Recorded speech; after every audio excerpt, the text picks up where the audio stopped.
The material. Hello and good evening and welcome to the September 14th, 2023 Zoning Board of Appeals regular monthly meeting for the Village of Austin. You all know that this is a public hearing and is quasi-judicial. As such, I want to remind those in the building, those in Houston, as well as those who are using Zoom, the rules for this evening. We ask that if you are here, that no one speaks in the audience. If you have something you need to say or discuss, we ask that you please take it outside of the room and down the hall toward the front door. If you talk outside of the conference room, your conversation tends to echo back into the room. So the further down the hall you take it, the better.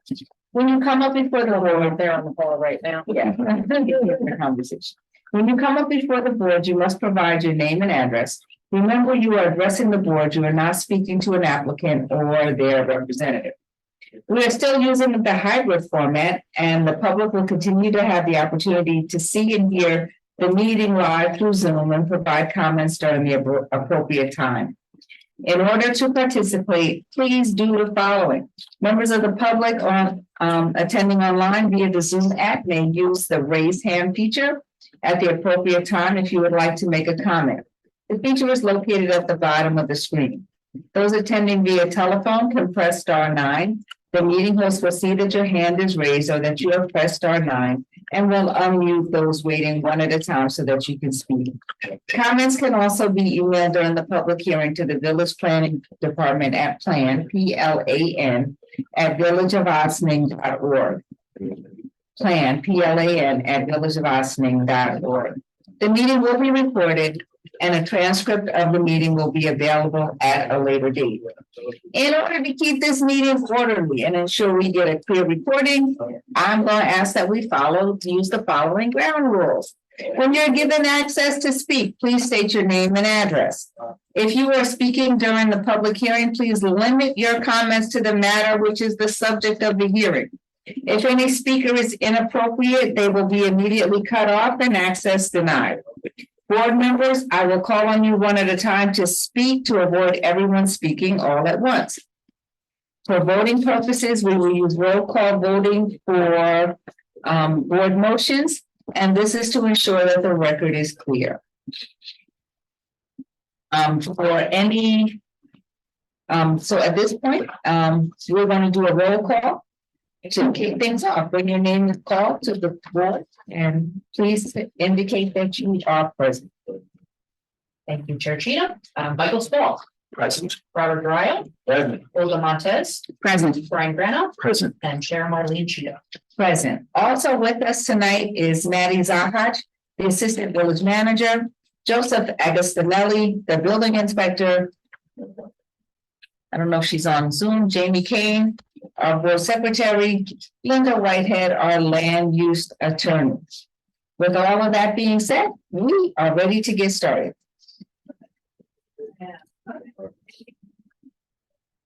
First on our agenda.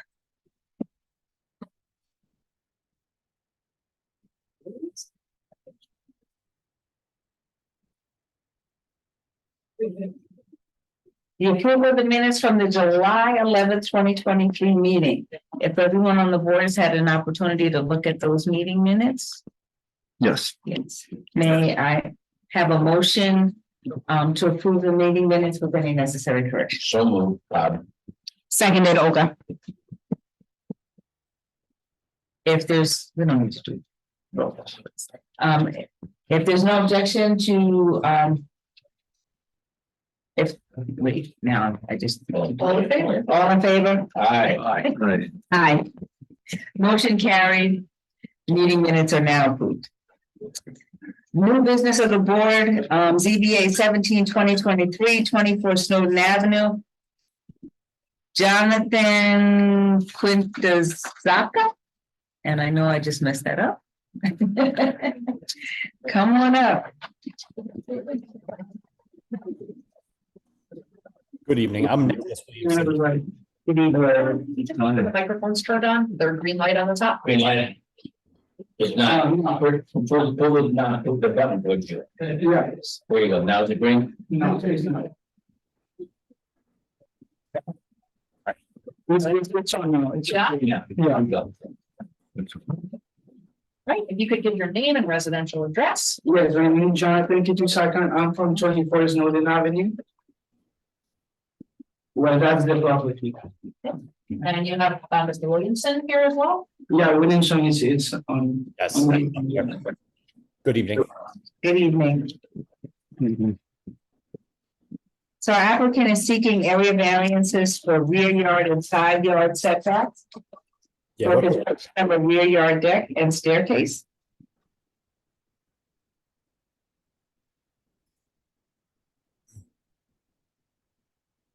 okay, that's the from, we're proposing small deck and rear stair in the rear of the building. Yeah, I see.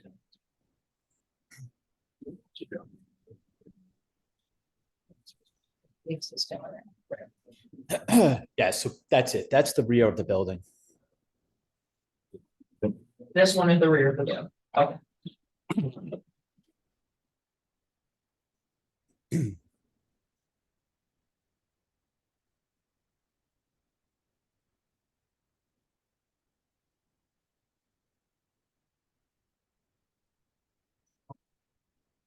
Yeah, so you can see it there. The top left, number one, that elevation is the rear of the property. So we're proposing a small deck and a stair down. It's only 4 risers. We are looking for relief for the side setback and also the rear setback. And we also need relief for the easement behind the property. For that back foot up setback. For the back yard.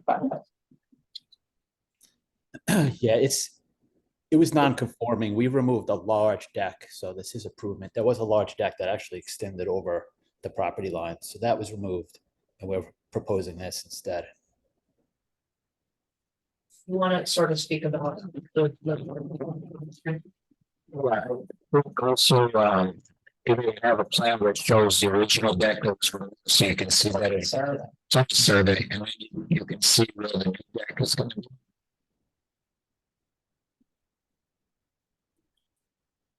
Right, so I see on there, that's the wooden deck that was there, that was removed. Yeah, you see the wooden deck there. So that has been removed. Yes, so now they're proposing one that's a lot smaller, but also just to add. Yesterday, the homeowner wanted to put in basically a ductless air conditioning and heating system, which requires a condenser, and that lot doesn't have a lot of space to put it. So they wanted to add it into the rear yard, but they wanted to put it beyond the deck that they're proposing to do, which would put that unit closer to the aqueduct. So what I suggested to him was to put the air conditioning unit alongside the deck, so it won't exceed further closer to the property line and the aqueduct. It's not so much that the air conditioning condenser mechanically has any setback requirements, but because of the aqueduct, our agreement says specifically a buffer would require variance. But I would see this only came to light with us yesterday, but it doesn't change any of the and so forth. It just when we look at the yeah. So Joe, when you wrote the air conditioning to go, so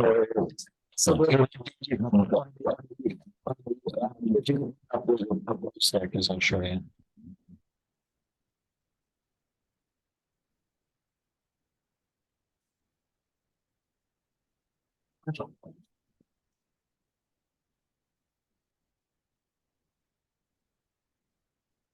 Yeah, so you can enlarge it that the first page there. So essentially. Here, I told them to put it here, so it would be in line with the deck. You can see there's an angle here.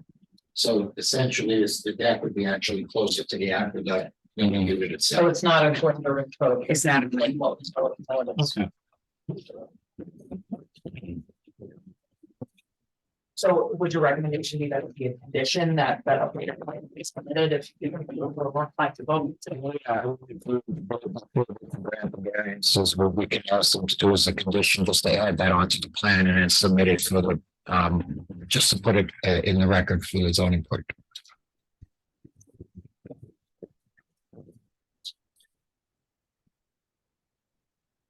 May I ask a question, please? Is there any barrier between the air conditioning unit and the house versus the Grand Aqueduct Trail? Like, it's just completely open into the trail? The way they propose that it's open, but if you're asking for some condition where you want it to be screened or something, I guess you can do that, but.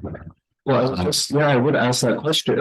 Furthermore, I would say yes, because isn't the whole point of the Grand Aqueduct Trail for people in the dense village to go to escape from noise and pollution and be somewhere where it's in nature? So if that's going to contribute, as we all know, some major air conditioning units do contribute to vibrations or noise and could be loud, even some So I think you're confusing the trail, the walkway with this is actually the aqueduct, so it's a big open space that the aqueduct actually runs under, so it's not quite the same thing, so nobody's gonna go sit, because it's almost like in his backyard.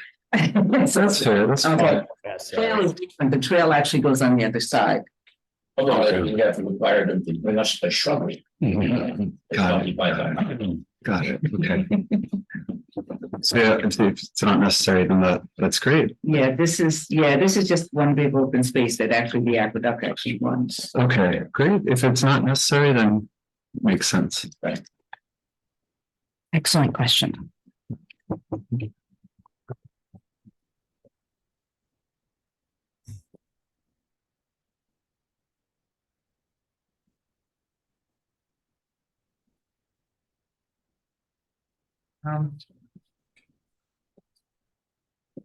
That's it.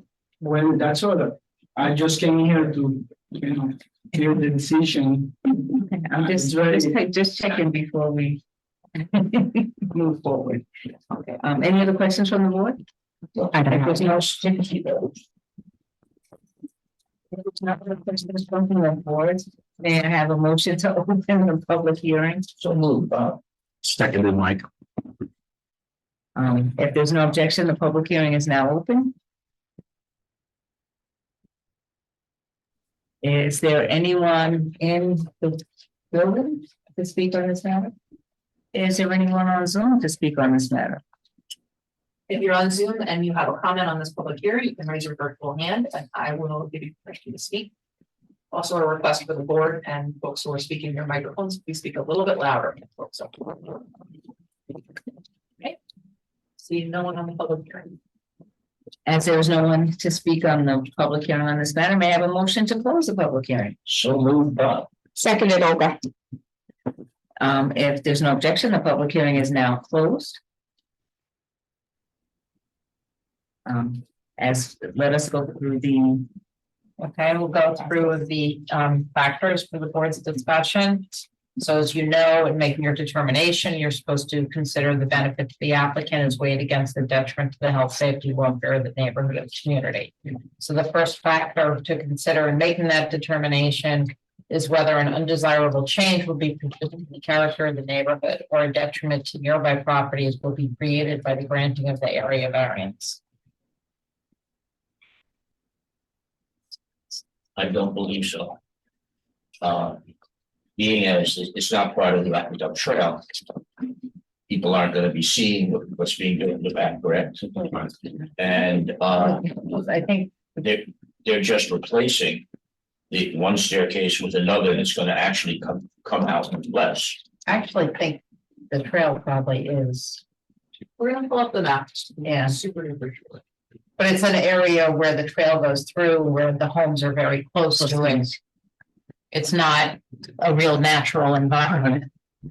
I thought the trail passed by the fire department there on Snowden and went Yeah, straight across the street, didn't it? that's a good figure. It's on the other side of the street. So you see this Yeah, line that's cut through here, this dotted line, that's the trail itself, right? Where's the, and where's the home? The home is it this guy right here? no, It's in this. Right, Joe, do you know off the top of your head? So could you point out to a home on this map? Yes, Here we go. It's this one right here. Jonathan? Yes. Yeah. It's Okay. that one, exactly that one. Got it. Uh-huh.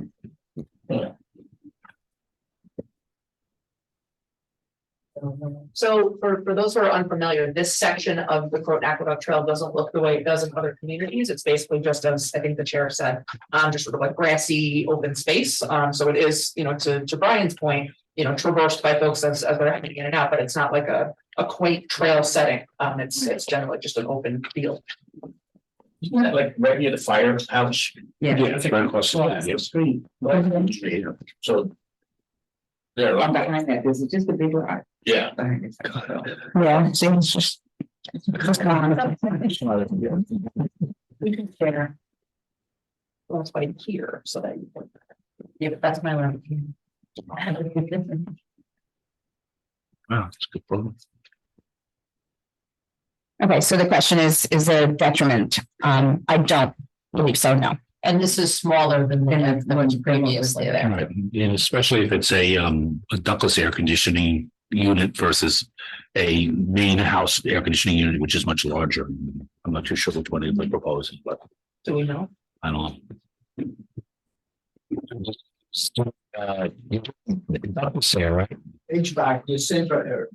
Would that work? Yes. Okay, then you wouldn't be able to be.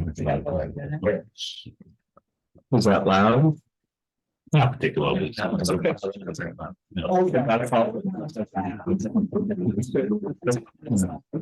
Okay, that's the next. I'm sorry. So everybody agrees on that. The benefits sought by the applicant can be achieved by some method feasible for the applicant to pursue other than an area variance. Considering the size of the lot, it's the lot itself is small. I mean, it looks like a big area, The but, house itself is not conforming, and the house, right, so. but you can't do anything to get out the back of the house. Actually, see the sort of neighbor's house, so this is right up against his house. Yes. The other side is the driveway or park, so. Yes. Because much of an option. And can you just tell, this was the house that had a fire in the back? Yes. And I have to say this too. So that was one of the reasons why there's no back, Yeah. Why the deck is gone. why the deck is gone. Yeah, Make sure you no, for the microphone. we make a demo on the deck because it was too big. Okay. It wasn't allowed to be there. I bought this property like probably a year ago. And I pull up all the permits, so everything is up to code. So it's not allowed, it wasn't, so I have to make a demo. And then I'm just doing a small deck. It's probably the most 4 feet. Right. Just really so you can get out the back door. The yard. That's The it. yard. That's it. And I can place the HVAC, the condenser, like the inspector says, Mr. Agostinelli, on the side, because on one side there is the driveway, and on the other side, the neighbors, it's too small. We just have like 3 feet along with the neighbor. Gotcha. So we have like no choice. That's why we're asking for a variance. Yeah, the unit itself is pretty small. It's a 3x3 pad, and it is a condenser unit for a central air system. Okay. Great. You with Marlene. It's the requested area variance is substantial. I just want to double check that the measurements that we're actually looking for is 7 feet, 7.3 feet and 9.75 feet for the rear yard. And 3 feet, both side yards. But I think the both side yards is already, Measurements. So on the rear. One's to the deck and one's to the stairs. Yeah. Yes, that is correct.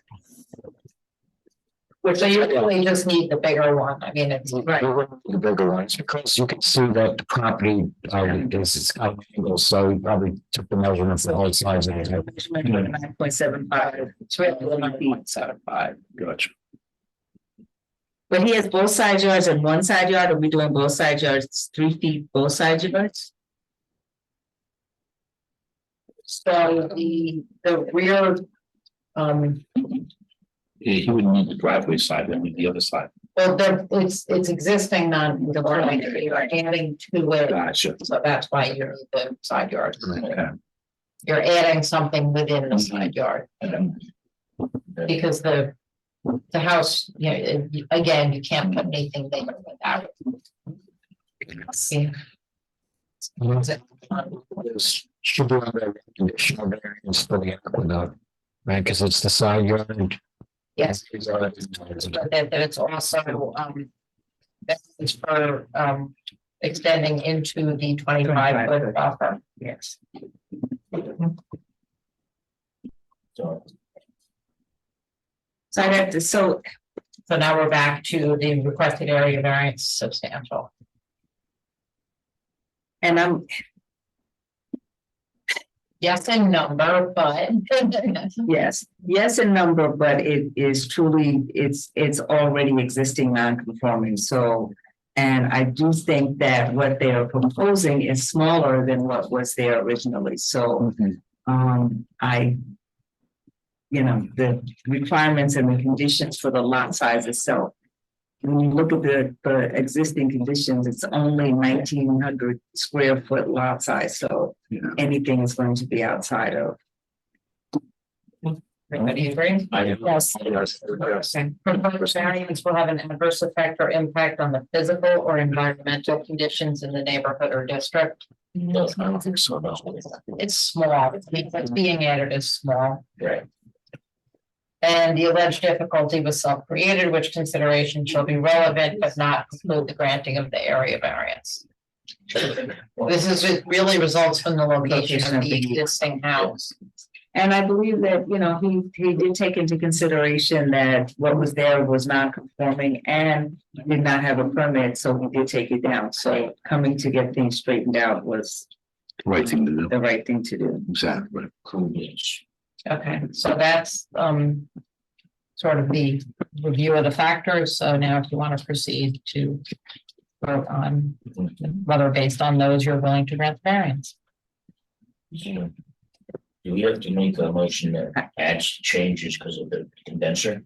So no, when you make the motion, do it, so a motion to approve should be to approve the variances for the rear deck and stairs and the air conditioning condenser with the condition that he provide updated plans showing the location of the condenser next to the deck and no closer to the rear than the deck, not extending any closer than the proposed deck. So, Mr. Was it Williamson? Yes, Did you hear that so that you know what you're doing? yes, I did hear that. So may I have a motion to for what Linda just said. To approve. I so moved to over. Bob,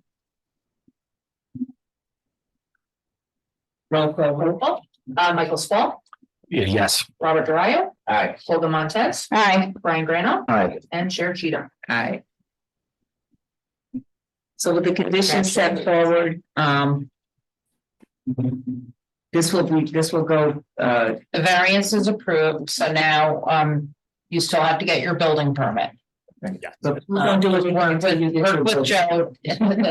Okay, and it's gonna take a moment, so don't, this is, you know, so understand that there is a process and it will take a little while to get the building permit.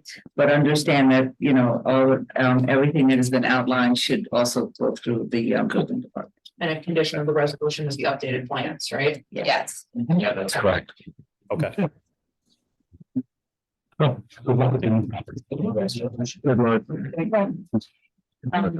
Chair, we need to take a 2-minute break here because we're having some technology issues. Why not? Okay. So we're gonna swap out some microphones and shoot. just you. These two money. When they work, when they work. You feel like. Joe is not working. Joe is not working. This is why we have Jamie on Zoom, so she can tell us.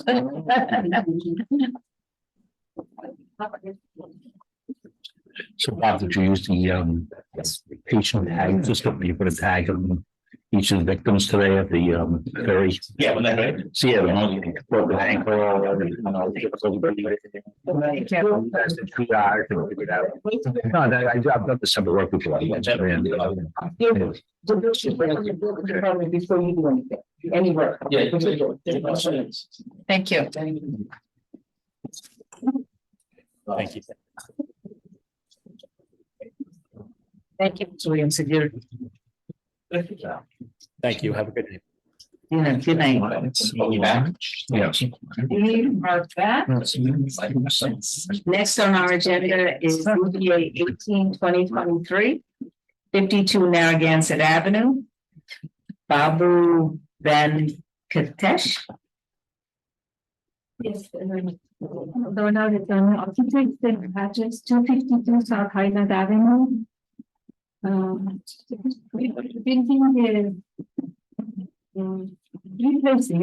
is replacing the existing landing, front landing and side steps. And we applied for a permit. The permit was denied because the stair was found to be encroaching onto the front setback. Required, the project is in stone, strictly required front setback is 30 feet. The stairs are, setbacks are about 26 feet. So we are asked to apply for a variance of the, which is about 4 feet variance. Yes.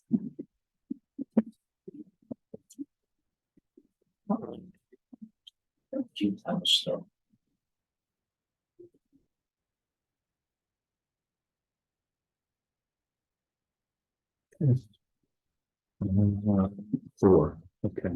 Are there any questions from the board? This was actually before us in July. Right. Before you on an interpretation. It seems pretty straightforward to me, Chair. I'm good. That's okay. The public hearing, the public hearing was closed at that. No, it was a different application. It's a new application. Notification, yeah, for the variance.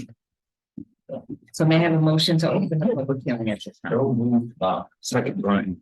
I have one question. Saying your existing condition is 26.3, but you're changing it to 26, so it's gonna be the same. No, site condition mistakes on the site, so I changed it to 26 feet to be on the safe side. I just want to make sure it wasn't a mistake when there. Usually I give a few inches allowance for mistakes on the side. If there's no objection to opening the public hearing, the public hearing is now open. Is there anyone in the audience to speak on this application? Is there anyone online to speak on this application? If there's no one to speak on this application, may I have a motion to close the public hearing? So moved, Bob. Seconded, Olga. If there's no objection, the public hearing is now closed. We can walk through the 5 factors. Yeah, I know, I just put them down in my head. So the first factor is an undesirable change will be produced in the character of the neighborhood or a detriment to nearby properties by granting the area variance. No, it's making it better. Having it be done right and, yeah. Yeah, I agree with Bob, that you need a front stairway to leave the building, so it's appropriate that we rebuilt. And a properly built one, a safe one. Save one. Second, benefit sought by the applicant can be achieved by some method feasible other than an area variance. No, No, the property does It's not. the location of the front of the house. Mhm. C, the requested area variance is substantial. No, it's 4 feet, it's moderate, what's necessary. D, the proposed variance will have an adverse effect or impact on the physical or environmental conditions in the neighborhood or district. I don't believe so. If anything, it will improve the appearance of the front of the house. I agree with that. And E, the alleged difficulty was self-created, which consideration shall be relevant to the decision of the zoning board, but not preclude the granting of the area variance. No, I don't believe so, no. Location. Yeah. So that completes your review of the factors if someone wants to make a motion. I'll make a motion to approve. Second, Brian. I'm sorry, I didn't say my name. Olga.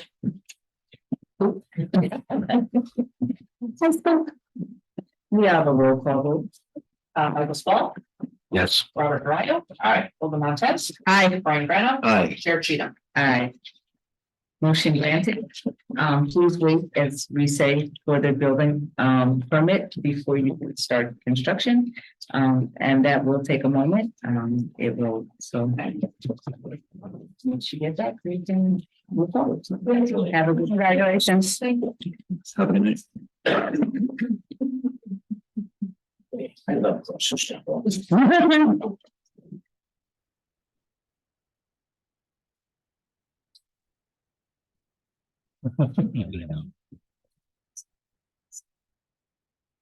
Next on our agenda, ZBA 33 William Street. Wilson Guzman.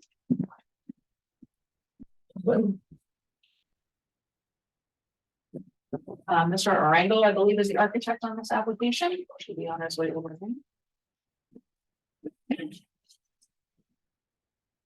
Jose Guzman. Guzman. Good evening, ma'am. Oh, there's Wilson. Hello. Can you hear me? We can hear you, we can hear you. Are you all on your own this evening? I think Mr. Guzman is supposed to wanna show up, but I'm not sure. Okay, well, you can go ahead and unless you wanted him here for some reason. No, no. Okay. I am working for Mr. Guzman in the 33 William Street. I am working for Mr. Rui Arellano, the architect, and we are presenting the project for requesting some miscellaneous variants for the project. The property is existing, not conforming. The owner wanna try to do like an interior alteration for first, second floor. They have a full, we can say it's an attic, and they wanna try to convert it, like a joint from the second to the third. I mean, it's a one unit, and the first floor would be another separate unit. The area is, the zoning is for 2 family houses, and now it's only 1 family living there. They wanna convert, they wanna recondition the house for have 2 units in the space. We requesting, for a little addition in the back, in the right size, and they wanna make like a, fixing the parking to get in some cars from the street, and change the aspect of the house a little bit and fix it, because if you see the photos from the existing conditions, the house, they need a lot of work. This is pretty much what is the proposed from our office to how the house will be after they finish the job.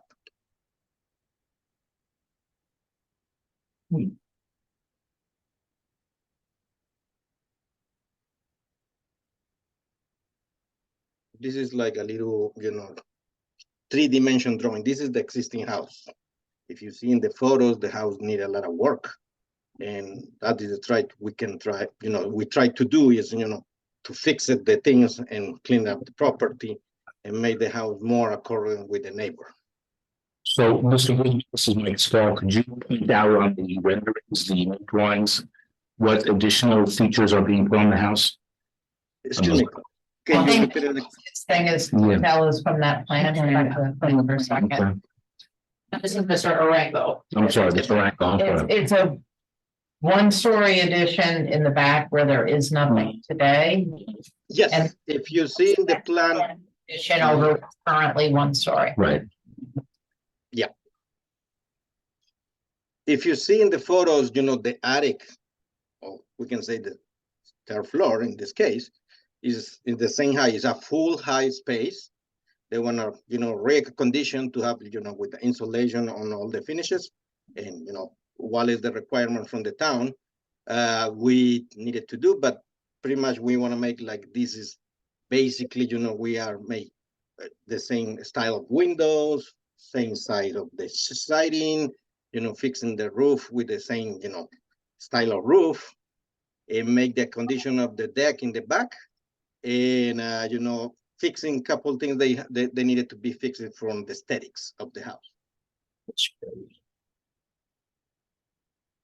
And the house is existing non-conforming as to side and rear.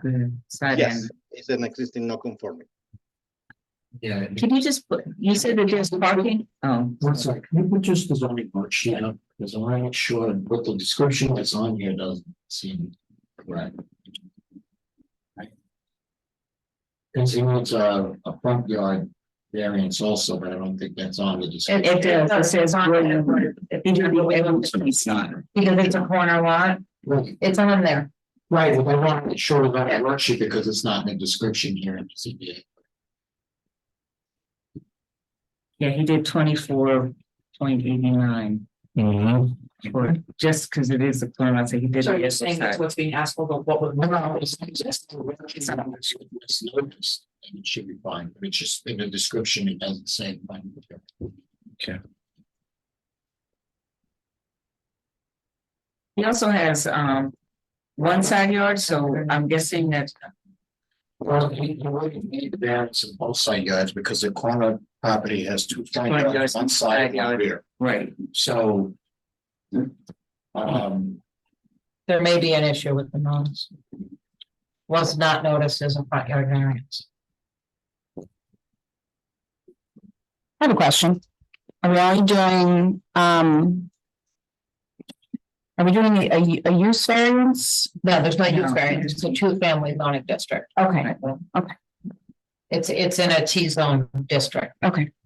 So two-family is permitted. It's currently a one, but they're converting it to a two, which is permitted. Which is, okay, that was my question is I got a little confused if it was already a two-family or not. So they're adding the addition to accommodate. To make it To make it right. two-family house. Right. And it looks like you're renovating the whole thing. Will be. So, But if it wasn't noted, yeah, so, I would say you can hear it because everybody's here and, we'd have to. I think it should be adjourned and renoticed properly because the front yard variance was not noticed.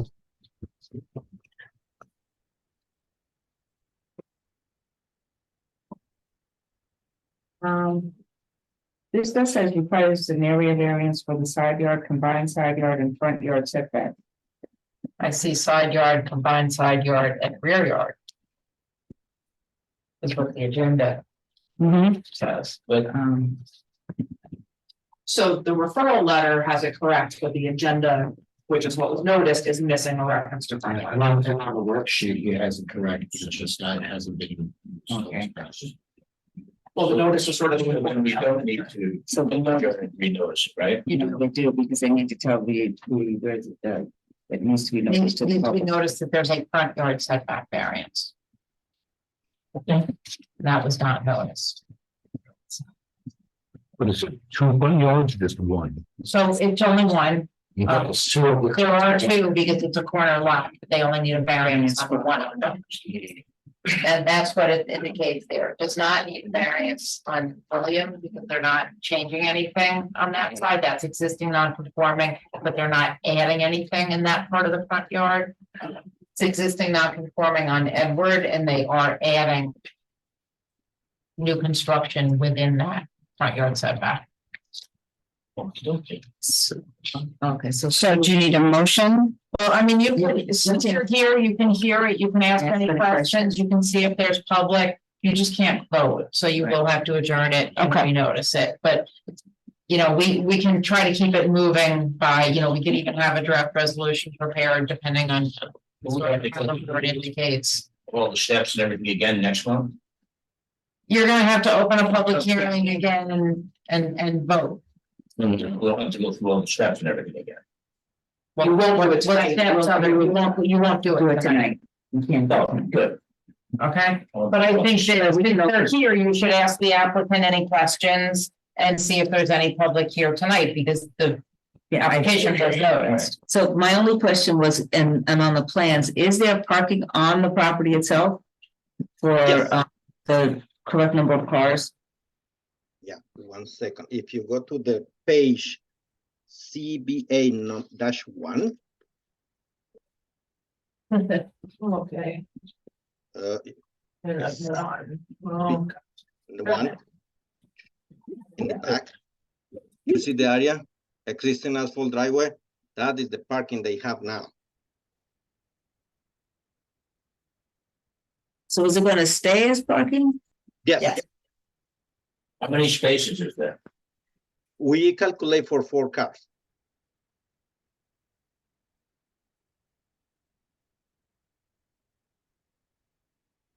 So, two family requires four, right? That's correct. Yes. They're looking for, When you say you're providing 4 spaces? David, you're providing 4 parking spaces? Yes, if you see in the zoning chart, we are requesting 4 and we provide 4. but they're stacked there. Yes, they stack, you know, parallel, because we can make them. The variance also. That's. We're gonna have to, but, we're gonna have to add to the plan, you're gonna have to show the layout where the parking No space. problem, we can show the layout of the parking.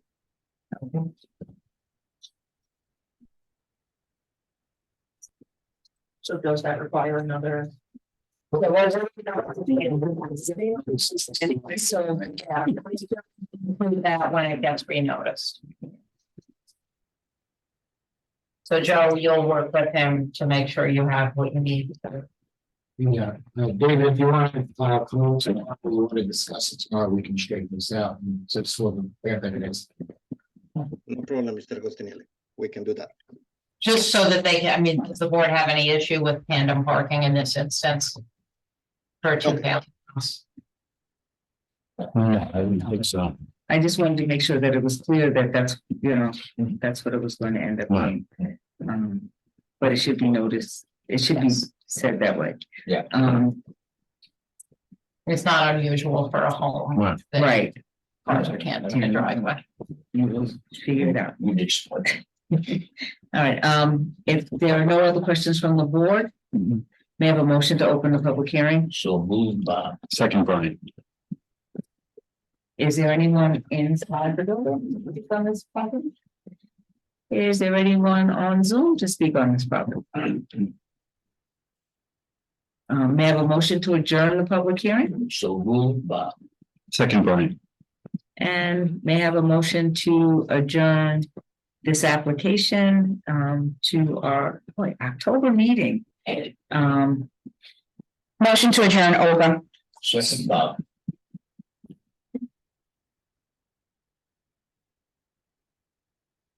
All those in favor? Aye. Motion carried. So we will look forward to seeing you again next month. Okay, thank you very much. Okay. Thank you. Okay, bye. Aye. Linda, I recuse from the Yeah. following. Yes. So all that is recused on minutes. 1, 2, 3. We still have enough. Yep, yes. You had a full board tonight. Okay. We are on continuing business of the board. ZBA 22-2022. Woman Morocho. Is there anyone here to speak on this property? So before we start, I just want to remind the board. This is a use variance application. I know we've spent a lot of time on it. There are, and we had resent you some use variance information a couple of months ago. There's 4 factors on a use variance. Unlike an area variance where it's a balancing and they don't have to actually meet all the factors, on a use variance, they have to satisfy all 4 factors. So that's a very important distinction. And again, the 4 factors are they have to show an unnecessary hardship, and the 4 factors are what you use to determine that. So the first again is that the applicant cannot realize a reasonable rate of return, provided that lack of return is substantial as demonstrated by competent financial evidence. And that is a reasonable rate of return for any permitted use under the applicable zoning. The second factor is that the alleged hardship relating to the property in question is unique and does not apply to a substantial portion of the district or the neighborhood. The third is that the requested use variance, if granted, will not alter the essential character of the neighborhood. And the fourth is that the alleged hardship has not been self-created. And again, unlike an area variance where that's not determinative, here it is. And as you go through this, if you have any question about sort of how to look at each of or consider each of these factors, yeah, I'm happy to help out. I think, you know, if you have questions about what the applicant has submitted with respect to any of these factors, you know, this is the chance to ask them, or if they want to present any additional information on how they satisfy these four factors. In this particular case, if we get through the use variance, they also, as you know, we've had a lot of discussion, need an area variance for parking.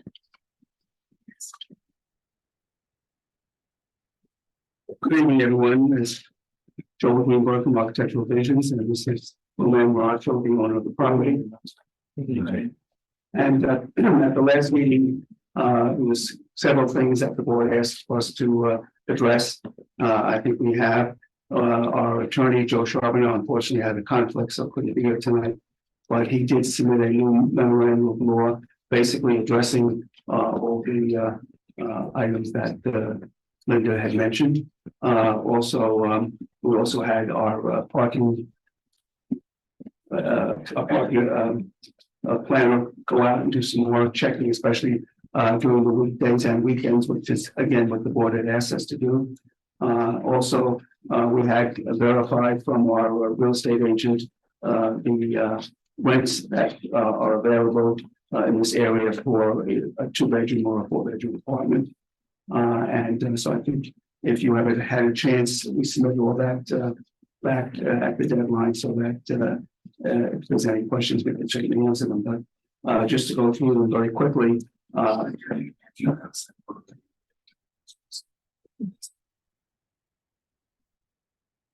Yeah, I'm not pissed. They're coming to get us. Anyway, seriously, we have demonstrated again from the real estate agent the cost of the rental apartments for the 2-bedroom and 4-bedroom, and this is by a real estate agent who was familiar with the rentals in the Westchester area and also specifically in the village of Osney. As far as we have also submitted the analysis of the income and cost for basically a 2-bedroom versus a 4-bedroom. Just very quickly, so not to go on too long. If you recall, we had pictures of the front of the house right now. As you can recall, it's a 4-story building, and I believe the situation when it was changed from to a two-family zone, at that particular time, I believe there were 4 families in this house, but after 6 months, since it was vacated for over 6 months, they lost that and had to go back to a 2-family house. Again, in previous meetings, we showed the floor plans of how there it is, how it would look for the 4-bedroom of 4 apartments. Excuse me. There would be a 2-bedroom apartment on the first floor, and the other 3 floors would have 4 bedrooms. Again, if you went over the analysis of the income and outflow, and showed that 2-bedroom at this particular time, and the cost of reconstructing the interior for a 2-bedroom would be rather costly. We also indicated that the building would be completely refaced. Of course, right now it's vacant, and of course everything would be changed to meet all the codes. We're going to have, right now you see over the front, there's that canopy, which is basically falling apart, which will obviously will be rebuilt. And I think also, I think if you go up and down the street, based on what we've seen before, there's a combination of both 3 and 4-story buildings up and down the street. So we're certainly in keeping with the neighborhood. And obviously, many of these houses were there prior to the change in the zoning, so that there are other houses which do have more than 2 family units in them. So very quickly to go over the criteria as Linda was talking about. As I just mentioned, the first item is that first is the reasonable return. I think we've shown that 2 families will not give us any reasonable return, while 4 families will. As far as the unique characteristics, I think again, this is a 4-story building and was used as 4 families in the past and lost it because of non-occupancy. Again, as far as the neighborhood is concerned, as you saw from the pictures that were shown just now, there are similar buildings with 4 stories. And so certainly this building would not be out of character with the neighborhood itself. And of course, the essential character of the neighborhood will be improved by having the building occupied and refacing the building so that it will be something that would be appreciated and improving to the neighborhood as we reface the building and redo that. And last but not least, the hardship shall not be self-imposed. Obviously, when it was purchased, it was the understanding that it was 4 families, but of course, the building inspector had a meeting with Mr. Moracho and showed, he indicated to him what would have to be done to brought it back to the 4 families, and that's why we're here now.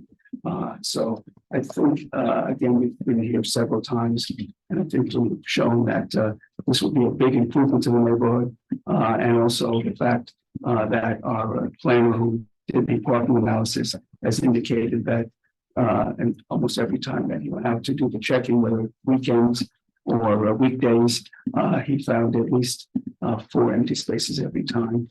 And as we talked about at the last meeting, there is a garage now which can accommodate 4 cars. If you recall, there was a staircase in the way which we have removed, and basically in order to accommodate as much as possible as far as the cars are concerned, the cars will be parked in tandem, and each tandem section of cars will be rented to the same person, same renter, so that as you just saw in the previous application, in 1 family house, cars are parked in tandem, and this will be similar. There's right there. The other thing is, So it wouldn't be 1 space per unit, 2 units would have 2 spaces and the other 2 would have none. Right. it would have what? None. Yeah, right, two of the apartments would have 2 cars in tandem, which is required, 2 cars per family, and the other 2 apartments would have street parking. So you need a 4-car parking variance. That is correct. It actually needs 6, 6, but you're mitigating it with allowing the tandem. Right, that's correct. Yeah, I'm sorry. Yes. That is correct. So that's the area variance that Linda had mentioned at the beginning of the discussion. So if you don't have any questions, I'll try to answer them. I think we've gone through this thing numerous times, and I think we've tried to accommodate the board's questions.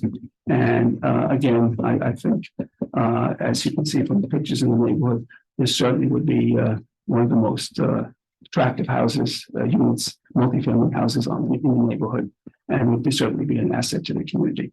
And again, I can understand that this would be the only 4-family house on the block, which of course it's not. So it's not that we're going to be having something totally unique, and there'll be no other houses that are like that. And again, improvement to the house and then would be an improvement for the neighborhood and to the tenants. And any questions by answer? Yes, please. What is reface the building and attractive mean? Like, can you get into the details, please? Yes, if you put the picture back, I'll explain. Yes, Which, the front elevation. Yes. the current. Yeah.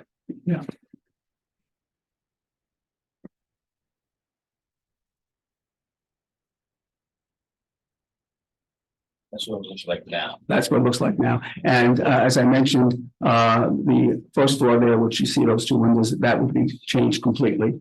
The windows would be replaced with insulated glass windows for heat, for saving on heat during the winter.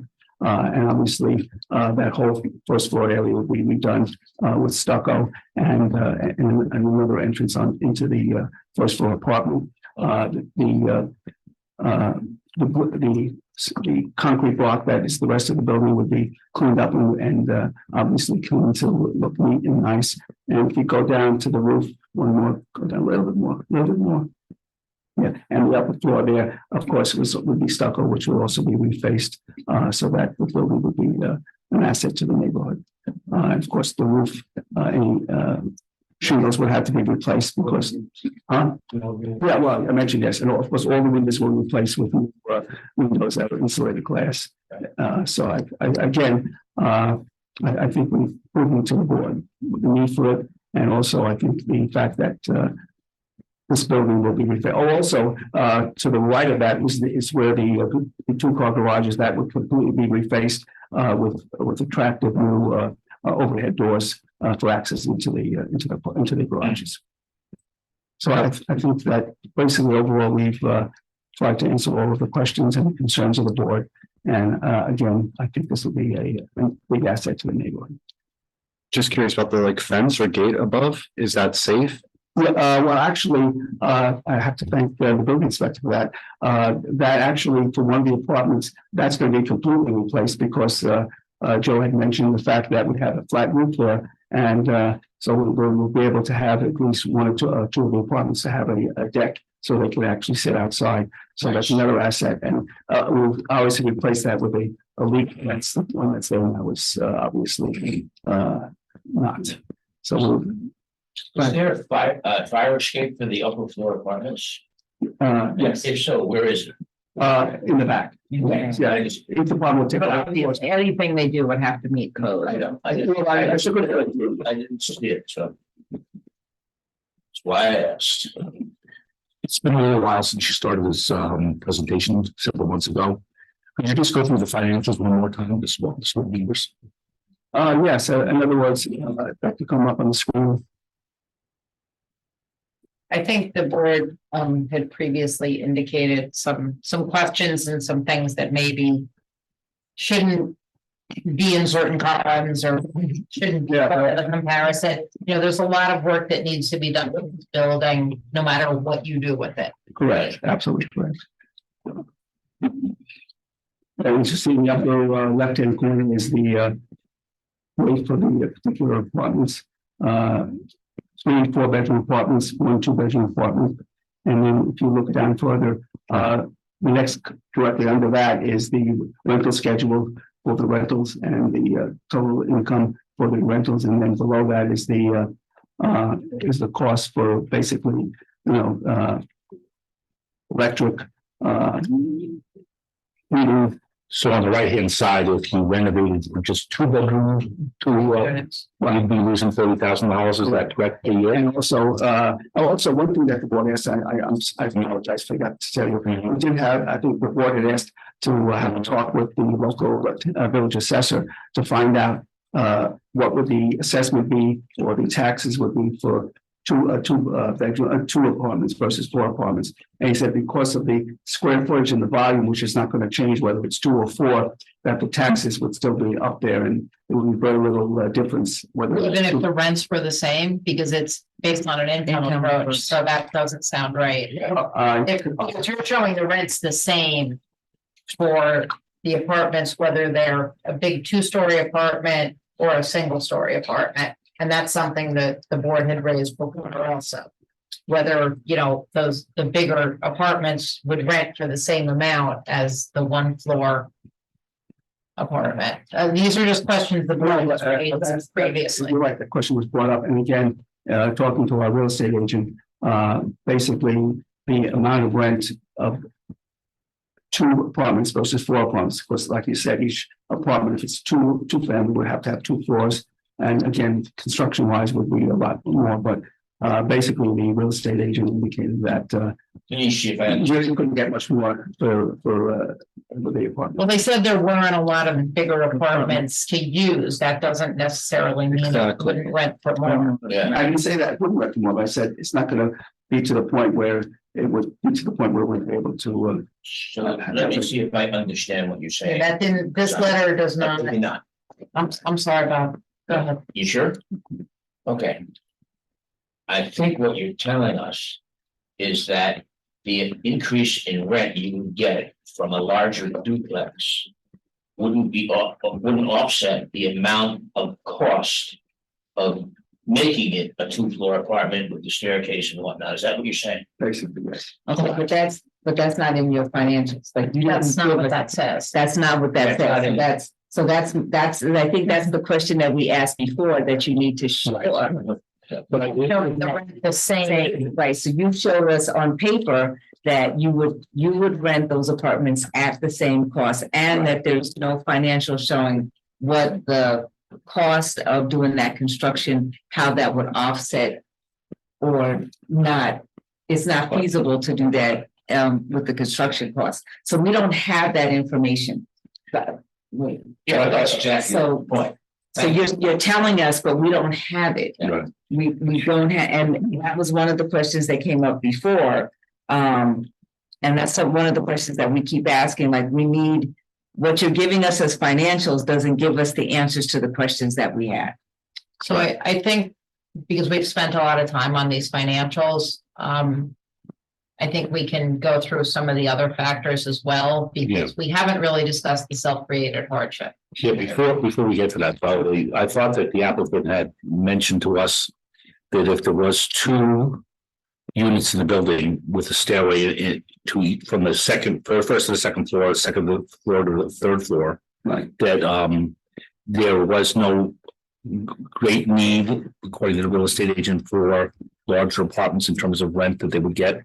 That there had been a letter that we had seen it. I think that's correct, again, this goes back quite, Yeah. but again, I Yeah. think that's correct, the need in that particular area for duplex apartments. And Right. again, the rents would not, you couldn't double the rents to make it feasible. Right.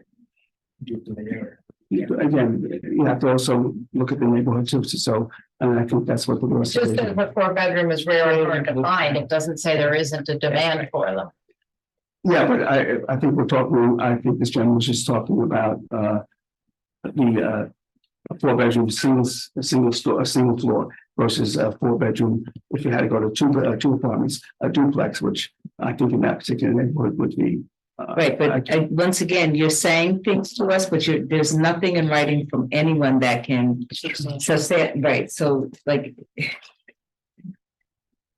Okay. I completely agree. Okay, so, But on the line, from the real estate agent showing how much could it be for 2 apartments, if you have 2 units versus 4 units, and that's. but what you're saying to me is that, you're saying that to us, but in writing. Like your real estate agent, the people that you brought before us have not actually said that you could not do it. What they've said is, you're able to do it. It may not be, you don't have anything against it. You don't have anything for it or against it. You just have an opinion that says it can be done. It It cannot. says there aren't many, There which aren't may many. mean there is a demand because there aren't. Absolutely. It seems to me, if I was going to do that to my house, I have a 2-family house in a 2-family zone, a couple of blocks away. Okay, with a tandem garage. as a matter of fact. So if I wanted to do this, and then they said, well, why don't you make it duplex?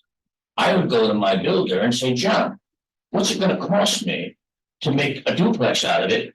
Cutting the hole, putting the spiral staircase, changing the ceiling, because all that's gotta be redone. What's that gonna cost? As opposed to leaving it like it is and having 4 apartments rather than 2, And so I would have side by side, this is the expense of one renovation, this is the expense of another renovation, and then this is how much I can rent the one for, as opposed to what I can rent the other for. And so what you're trying to tell us is making two duplexes, the juice is worth the squeeze. She's gotta show us. Because you don't know what it's gonna cost you, and we don't know what you can rent them for, as opposed to renovating the fourth floors into separate apartments and what you can rent it for. If you did that, it would make it easier for us to make a decision. So we're caught between a rock and a hard place, and I guess that's the best way to put it. We have to determine if this is, and one of the questions that we would always have to ask, is there another alternative? Is there something else that could be done? Is there something else that could have happened? And when you ask that question, we kind of have a big question mark. Well, it's whether it's feasible for permitted use, but again, you have to hit all the factors here. Right, And I said, we've spent a lot of time on the financials, we have some concerns about the financials. We haven't discussed at all the self-created hardship, and I think that's a really important issue that needs to be addressed. So getting back to the financials for a second, we've got two concerns. We've got the concern with regard to the construction, as Bob said, the construction cost of making this into two duplexes. That's number one. Number two is the fact that Versus the construction costs to bring it back to four. to do either, because there's a huge construction cost to do anything. Right. Right. right, and the Whether second, it's 2 or 4. and the second factor is the right-hand column showed the same rent for two units in the building versus 4 units in the building in terms of the 4-bedroom ones. And it should theoretically, even if it's only a delta, show more rent for the ones that are bigger. So I guess, so I think, and again, is it self-created? On some level, we have to discuss, is this something that he kind of, is up to, something that he's choosing, Right. of his choosing. So I think that that's a discussion, and we'd have to really look at that. So the law on self-created hardship for use variance. And we've had this discussion a little bit before, because he said, it was a 6-family, it was a 5, it was a 4. A property owner is deemed to have actual or constructive knowledge of what the zoning is and what the limitations are when they buy a property. So we have to look at this as, when he bought it, he knew it was in a 2-family zone and it could only be a 2-family. And under that condition, the fact that he wants more is self-created. So unless there's been something that has happened that's caused, unusual expenses for some reason, or a change in other conditions, it's hard to overcome that. And I'm sorry that your attorney isn't here tonight, because his memo doesn't address that. The self-created hardship question at all. It lists it as a heading, but then it doesn't talk about it. Right, because I kept looking for that. I kept looking for something to kind of help pass. This is, the zoning was in place when he bought the property, so he's deemed to have had knowledge of what the zoning was. So it comes to question, when you bought the property, did you know the extent of the renovations that would be necessary in order to make it habitable? No, You didn't know. Okay. Is that because the things that were wrong were inside the walls and you couldn't see them? it didn't look like was nice and perfect, like it was near just a paint job, but when you start renovating, taking a wall down, everything's falling apart, so all the drywall needs to come out, all the insulation needs to be done. Right. And all the windows need to be done, so we gotta put all of that, that's why I contacted, Also the cost of building. estimate the budget. I understand. I recently had to replace the kitchen window. It's $3,000 to buy a window today. 22 years ago, when I built the house, windows were like $500. So the amount of Well, cost. I think I can answer to that is, I'm assuming that there was a violation when this was closed down, indicating all the problems with the building. That was, assuming would have been part of, you would have gotten as a title search. That violation had 56 counts on it. before he bought the house. That's why it was vacant. That's why. If you've got 56 violations, how did you not know that these were all things that had to be fixed? Well, most of us would get our electrician to make sure self of everything and. You had violations of electrical, plumbing, broken windows. Yeah. The roof system of the garage was dilapidated, had holes in it, it's extensive. And it's been vacant for. Which actually was somewhere there shut down because it had a lot of violations that had to be corrected. Some of them could be corrected by being vacant and no occupants. But I'd say at least 75% of those violations were due to structural issues in the building. So we're gonna have a big problem getting past that this set of problems isn't self-created. You're gonna have a tough time showing that. And Well, okay, so this, and I'm gonna piggyback to Linda, this has been going on since 22. We're now at September of 23. Your board indicated after the last meeting that this was sort of their last chance to provide what you wanted and that you wanted to move ahead on it.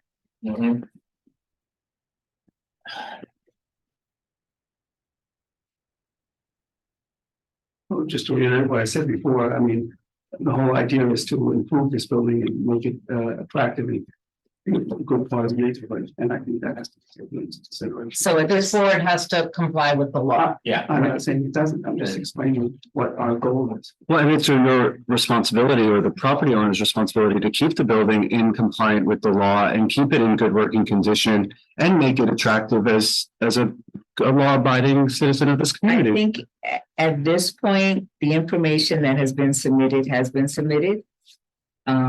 And I think that we should take into consideration what has been submitted. I think that we should go through this application the way it has been submitted. This has been on for a while. And we have been back and forth and we have asked questions and we have looked at information and asked for everything that we could possibly ask for at this point in time. We have provided everything that you request about having. That is correct. You have provided information.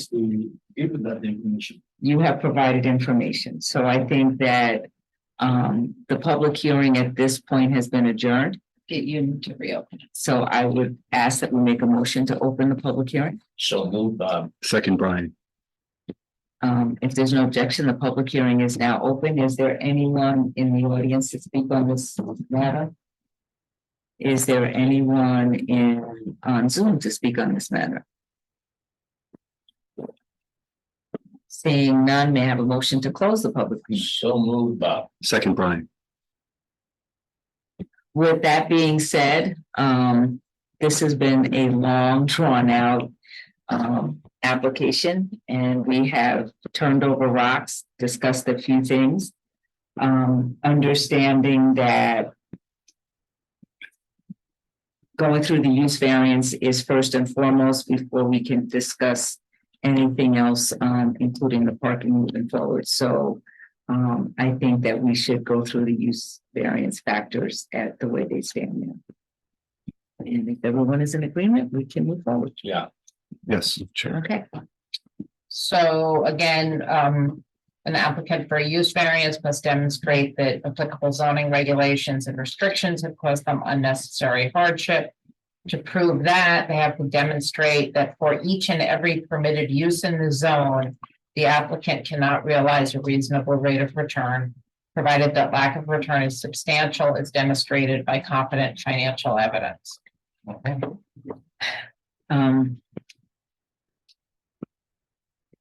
There is some financial evidence that has been submitted. I don't believe that it is comprehensive. And I have heard that this is basically a residential area, so business use is not foremost in this area, so It's not permitted, it's a T zone. it's a T zone, so. Yeah. Two family is the permitted. Yes. There are other Yeah. permitted uses. So I One think and two family. 1 and 2. 1 and 2 family. So.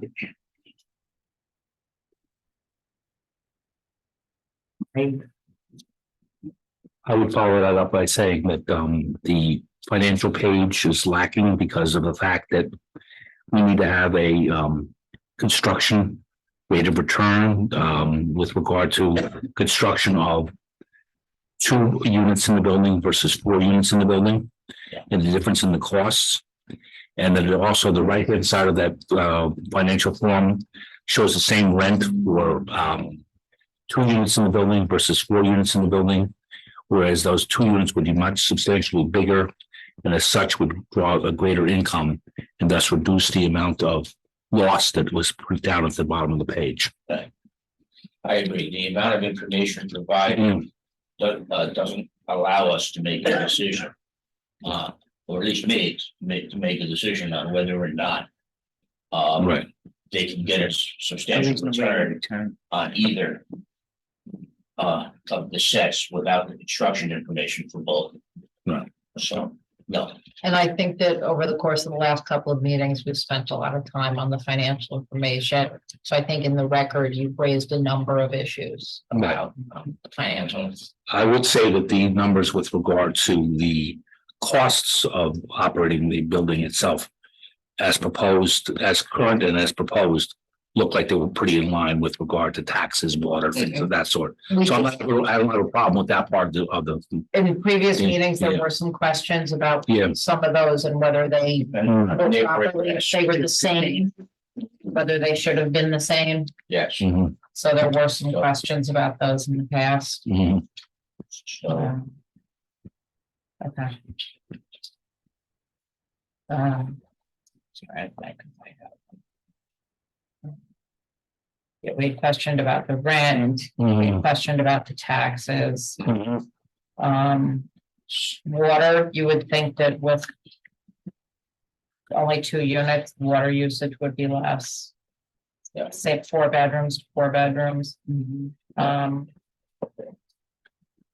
I believe they made a good faith effort to answer many of our questions. He just didn't answer all of them. On this. Now, if they don't, if they have to meet all of them and they don't meet the first one, do we need to do the others?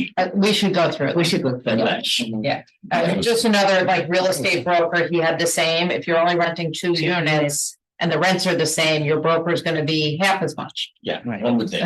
Can I just say something about the rent? So now here the rents are different for like, I think $1,000, right? He showed them the same. You show them the same.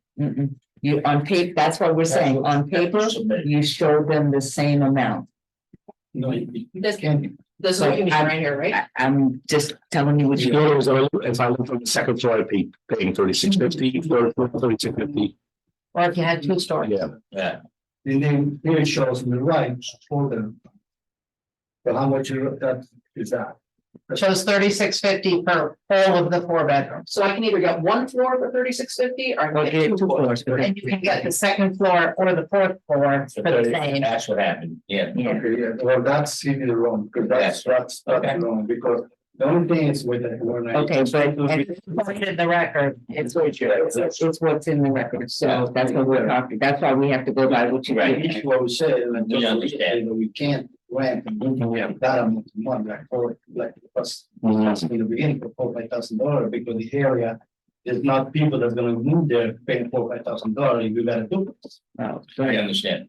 Well, What's next? okay, so the next factor is the alleged hardship relating to the property in question is unique and does not apply to a substantial portion of the district or the neighborhood. I would say that the building was in good condition, was currently rented, fully permitted without violations, and they weren't able to make a go of it with 2 bedrooms, then perhaps I might be more sympathetic with regard to. But I think No. that the condition and the fact that it lost its right to the nonconformity Yeah, does to some extent make it unique. yeah, it is unique. Yeah, I was gonna say, that's the one thing, it is Yeah, it unique, is unique. because there are other, buildings that are non-conforming Right. and do have, additional units, it's just, at this point, they've lost Mhm. that that ability to have. Can I just ask something that's on my mind about this? I know I watched a meeting where the village attorney said that there's many houses in the village that are split up into different like rooms. You know, like it's maybe 5 different tenants in one house. Now, does this encourage that? And are we able to follow up to make sure that doesn't happen? Because if it's a major issue in one of those meetings that I heard on YouTube from the village attorney, I just feel like it's something that's on my mind about the T-zone. That would be a boarding house. That would be a boarding house. Yeah, Right, it would be a board. That's not what they're building here. That would be an illegal use. That's how. Yeah. You don't do that. But when you say follow-up inspections, by state code, we can do fire inspections on apartment complexes of 3 families and more. 1 and 2 families are not subjected to fire inspections, so we would not, if it was a 2-family, we would not be doing follow-up yearly inspections on that like we would do in an apartment. But if you found out they were renting it as a boarding house, you could. That would, issue a yeah, that violation. would be a Yes. violation. That would be a violation. Houses are not permitted. Right. Absolutely. That's a good point, excuse me, that's what I would do, it's I have 4 nice apartments, there were 4 families, and I have to rent to 1 big family, then start renting many rooms and things like that, so. And it's base 6. But as the owner, you would have to keep up with that. Yeah, I can't be there or heavy there all the time checking. Okay, but still as the owner, you would have to. Yeah, understand, still, it's 6,500 square feet. What's next? Others, 2 family will be. This would be where you have like a motel, you have individual rooms where people are sharing, an apartment itself, whether it's 2 bedrooms, 6 bedrooms, or 10 bedrooms, is an apartment. So the amount of occupants in an apartment depends on the size of the bedrooms and the number of bedrooms. So Yeah. essentially, if you had a 6-bedroom apartment, you can maybe fit up to 12 people. And it's not a boarding house. It's an apartment. You have more people than what you actually will have having 4 families. Yes. A family, it's a one family apartment for 1 family, they don't necessarily have to be related, they have to fit the definition of a family. Oh, Yes, okay. can be unrelated people, but they live together as a family. I'm sorry, I understand now. Thank you. So that's what I want to prevent, to you guys, to. I understand. What's the next one? That the requested use variance, if granted, will not alter the essential character of the neighborhood. I don't believe it would. The character of the neighborhood is already what it is. And actually, the outside of the building and some of the changes noted for the building itself will actually improve the character of the building. Well, that's good. 100%. Okay, and then 4th is that the alleged hardship has not been self-created. Yeah, that's where we get stuck. And I think that in this instance, given the fact that the information was within the title search and looking at things going, prior to purchasing the building, there was a lot of information that was available and accessible, that in a 2-family zone, which is of right, anything outside of that is basically at this point self-created. I agree with Molly. So no.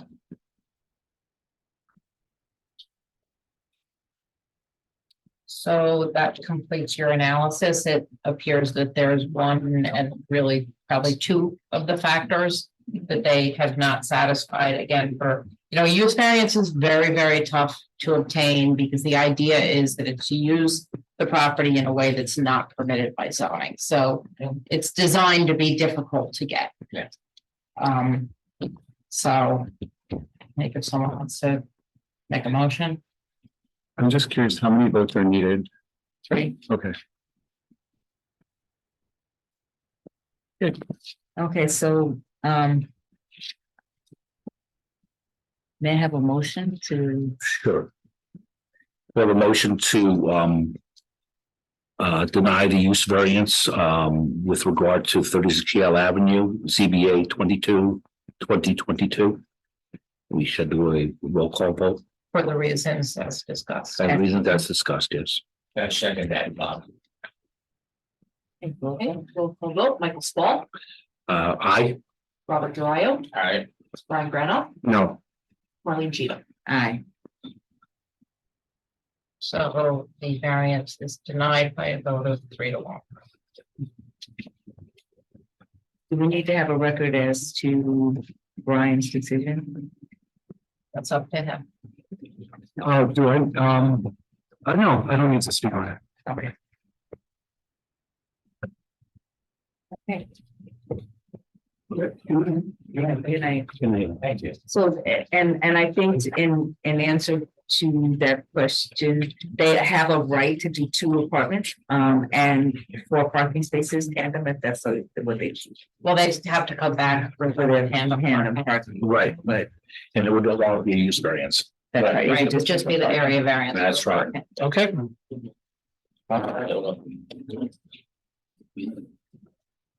Okay, what else we got?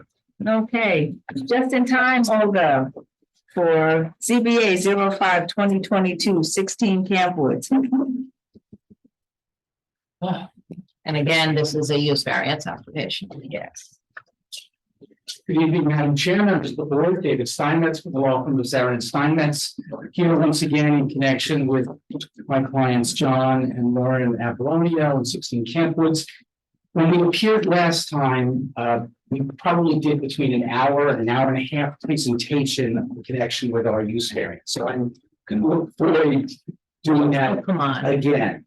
We went through, just recapping, we went through the legal issues, the factors of the use variance. We had an expert appraiser and real property valuation specialist, John Burns from Hudson Property Advisors, was here.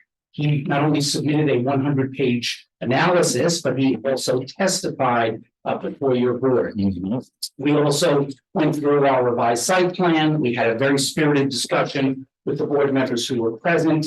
I think we answered your questions, but we left with 2 very specific requests from your board. One, you would ask us to look at the 5-family house and analyze John Burns's economic report in the event it was converted to a 2-family in addition to the second lot or home that could be built on the property.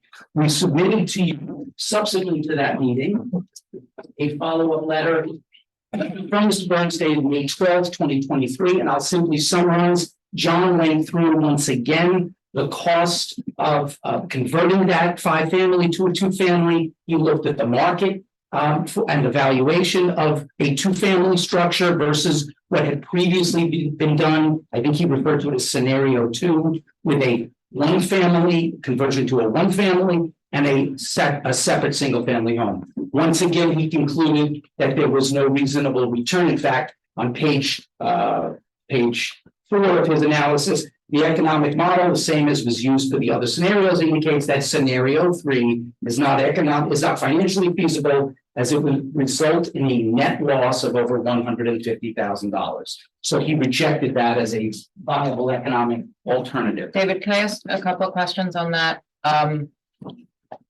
I just throwing out there for the board something to think about, whether it's really appropriate to talk about the cost of demolition in the house to convert it from a 5 back to a 2 when it was made a 5 illegally. Right.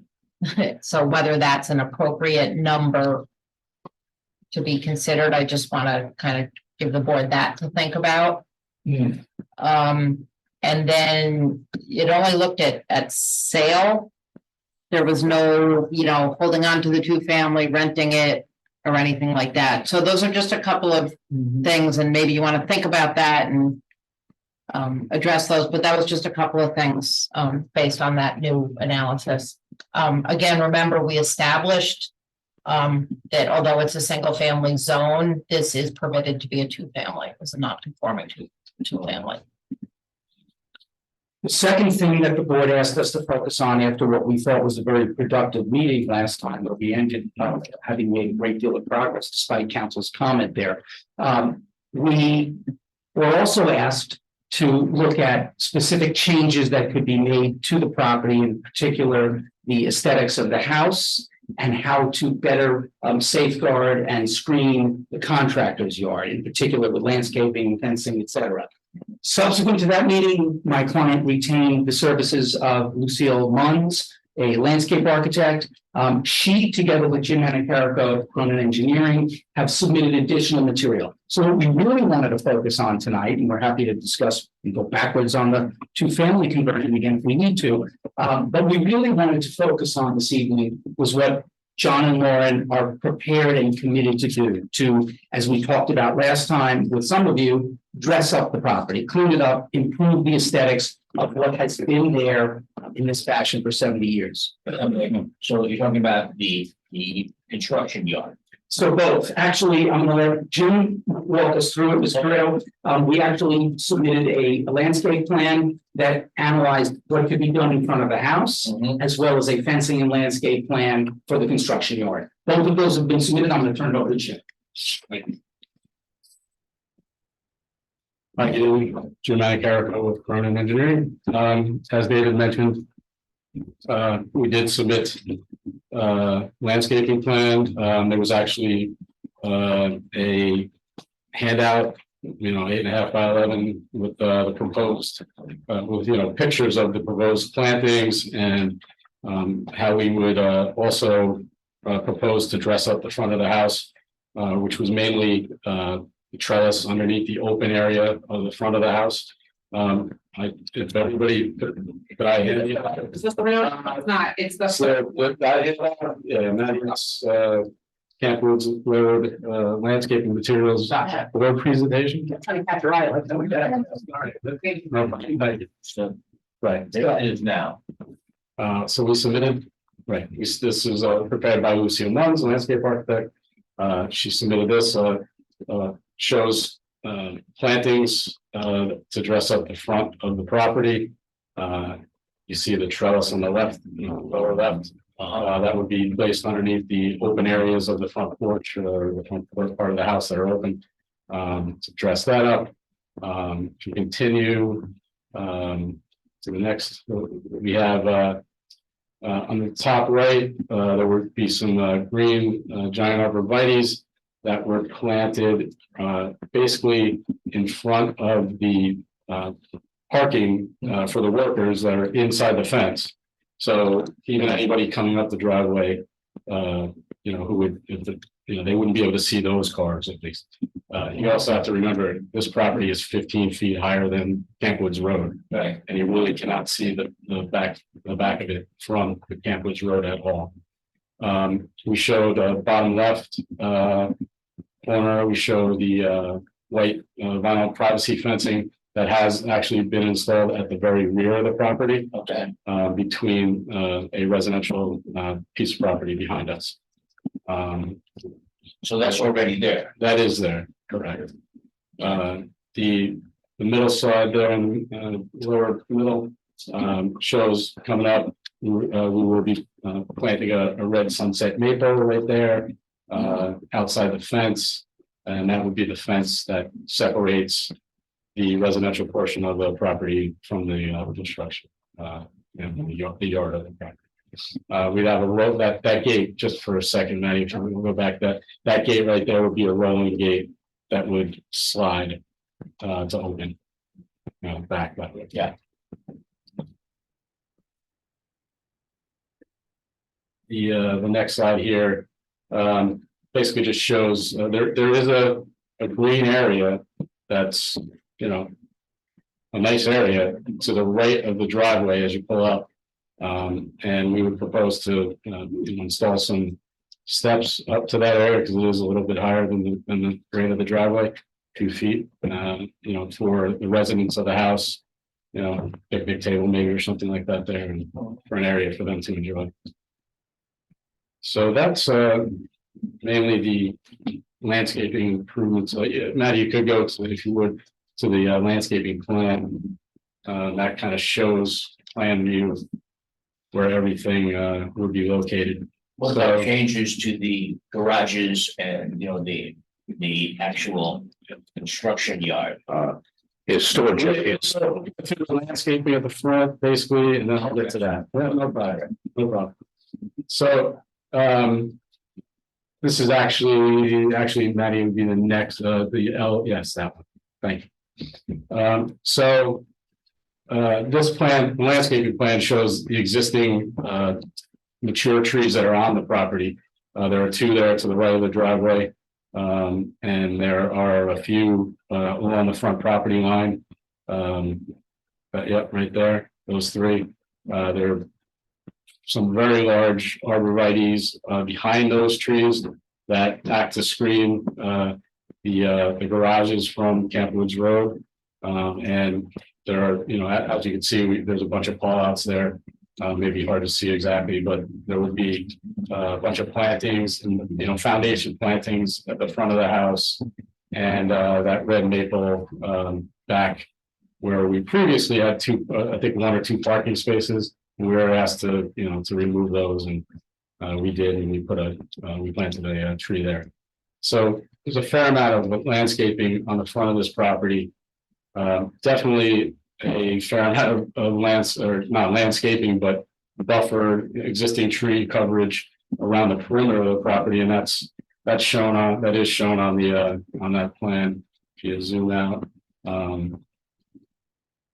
and then the back of this property, would be green grass.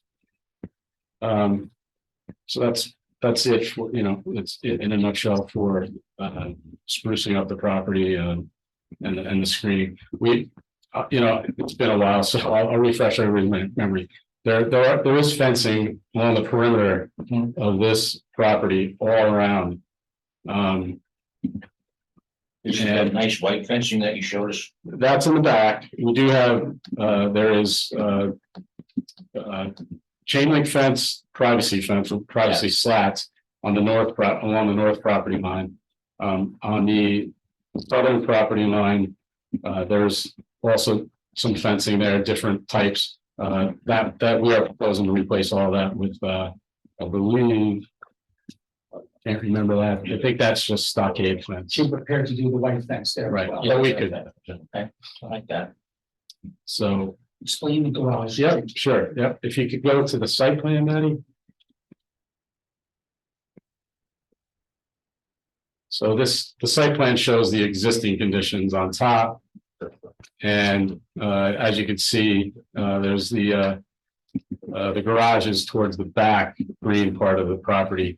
We actually submitted a supplemental submission that wasn't really accepted at that time, but it was formally accepted, but we couldn't get it on for that meeting. But in any case, what we proposed to do with that supplemental submission was remove the garage along the north. Yep, that garage. Yeah. Yeah, the one right next to it, that's really just material storage and a container, I believe. But the garage structure itself would be removed. And we are also proposing to remove the garage structures. It's really kind of like, 1 or 2 garages, but So those two would be gone. So if you go to the proposed site plan, that's essentially what you have. You can see them eliminated in that illustration. Can I ask the garage that will remain, what would they be used to? The garage that will be made? Gonna be storing commercial vehicles or that storing materials? They could store materials. Just want to ask is something would be left out there, whether it's gonna, materials are gonna be there. Or building materials to be stored not in garages, but out in the yard, or would commercial trucks be part of the backyard rather than the garage? Or the garages to store. Well, we should, Right, it's like how is the rest of that property gonna be used now? from the very beginning, we put we have a chart on our plan that shows the vehicles that are associated with this property. So it's not gonna, because we're removing the garages, doesn't mean that there are gonna be twice as many vehicles there. No, I'm just. So they're gonna be the same. Is it the same amount? It would be fewer, no, it would be the same amount. No. So the, But we were asked to, how could we spruce up the property? How can we improve the fact that it's a contractor's yard? And that's what we came up with. I thought there was a comment about reducing the extent of the operations. It will get reduced, yes. Yeah, There's gonna be no material stored outside. no material stored outside. We can, yeah. So that's what the garages would be for. Correct. But if you And if we're talking about stone, pavers, things like that, they won't be stored. No, stored there, okay. They go to job site. They go to a job site. And will there be? Garages there.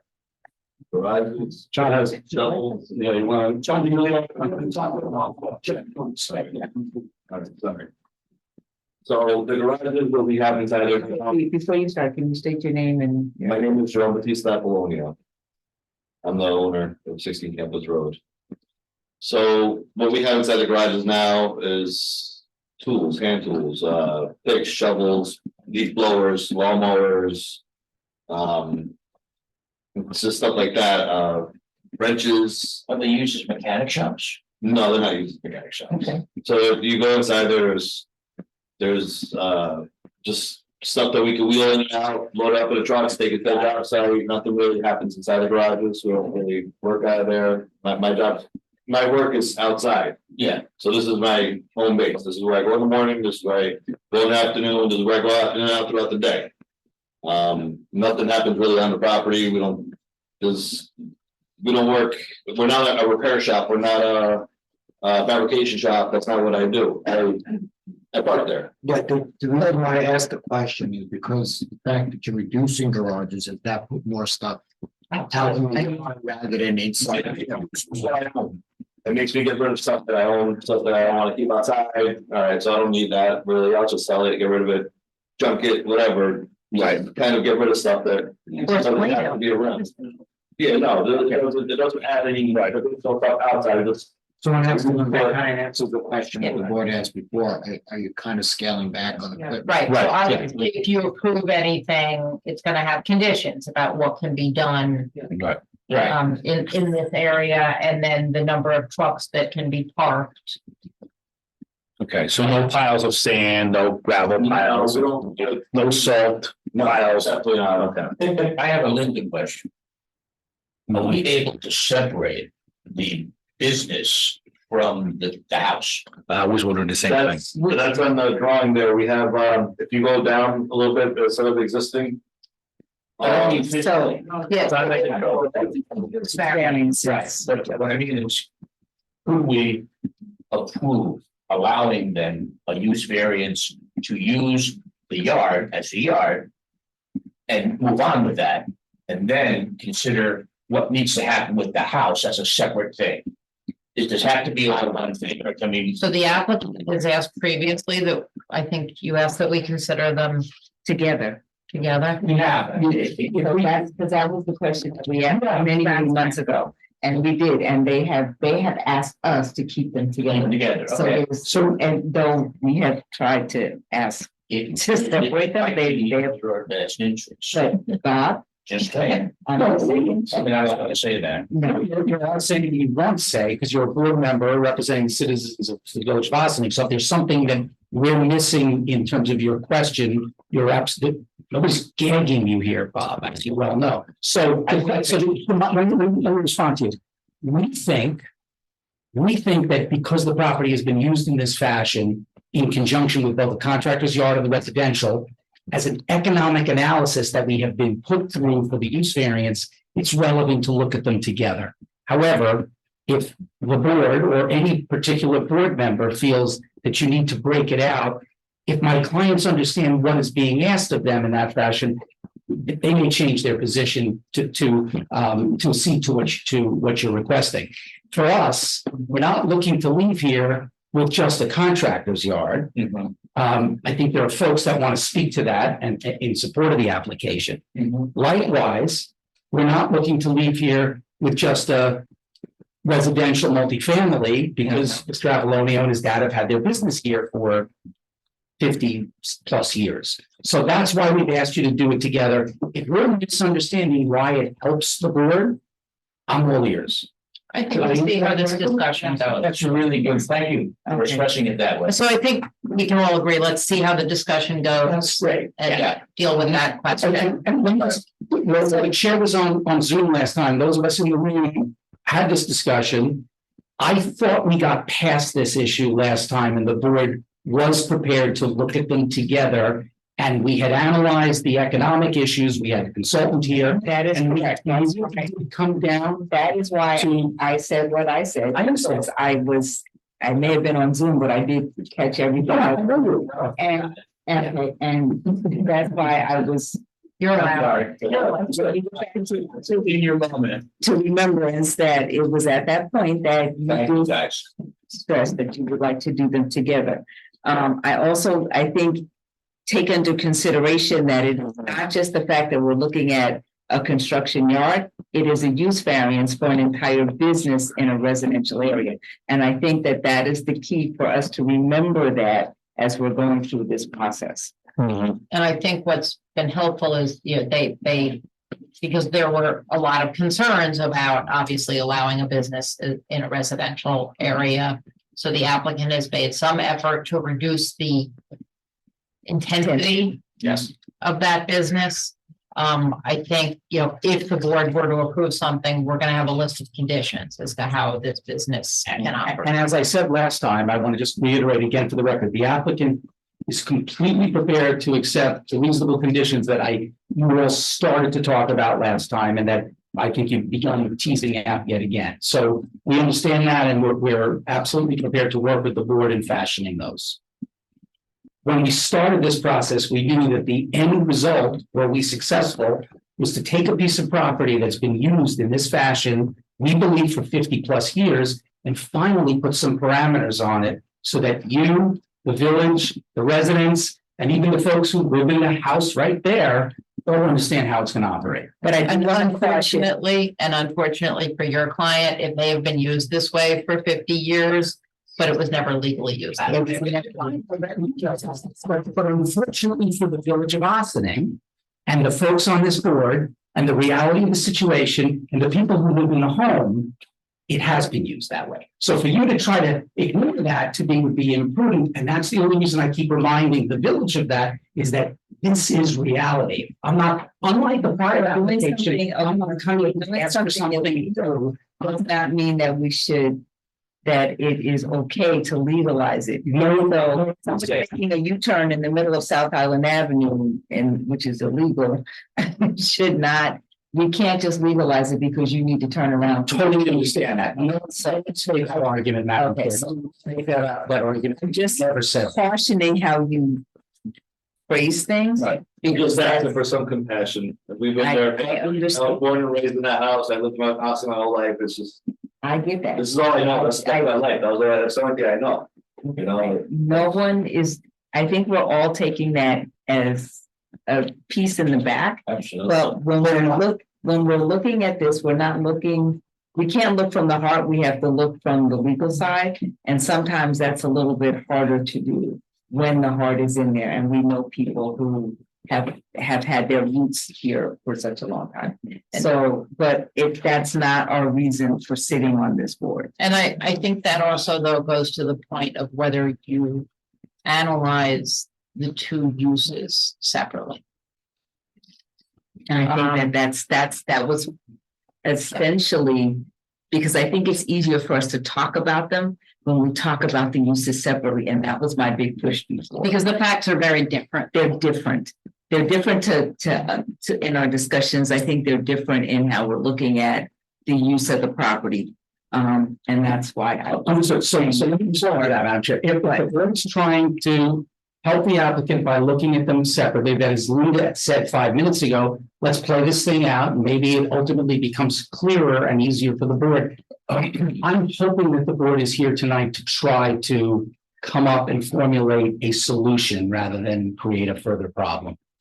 So if that helps create the solution. But again, this is a use variance, so, and not an area variance. So if we go through the factors and any one of those factors, any one, does not get an approval, understanding that we're, where we are going to lie with this. We do need to, that's why it may be easier to discuss it with both factors separately and then talk about where we are. Okay, but I'm just saying, I can't force that. And Can I ask a question? Who's the actual owner of the property now? It's in the two of your thing. Yeah. Okay. If I may, I'm gonna be really, really honest. When we last spoke about this a couple months ago, I thought we had established this conversation that is happening again right now. So I'm feeling like we're spinning our wheels on. We asked that, no, Bob, it's fine. I'm speaking on how I understood things when we left. One, Lindsay, I appreciate that in the 18 months that I've been here to see this case, I am seeing finally some movement forward in the matter of how we're voting on this application, whether you wanted us to focus on one part or the other.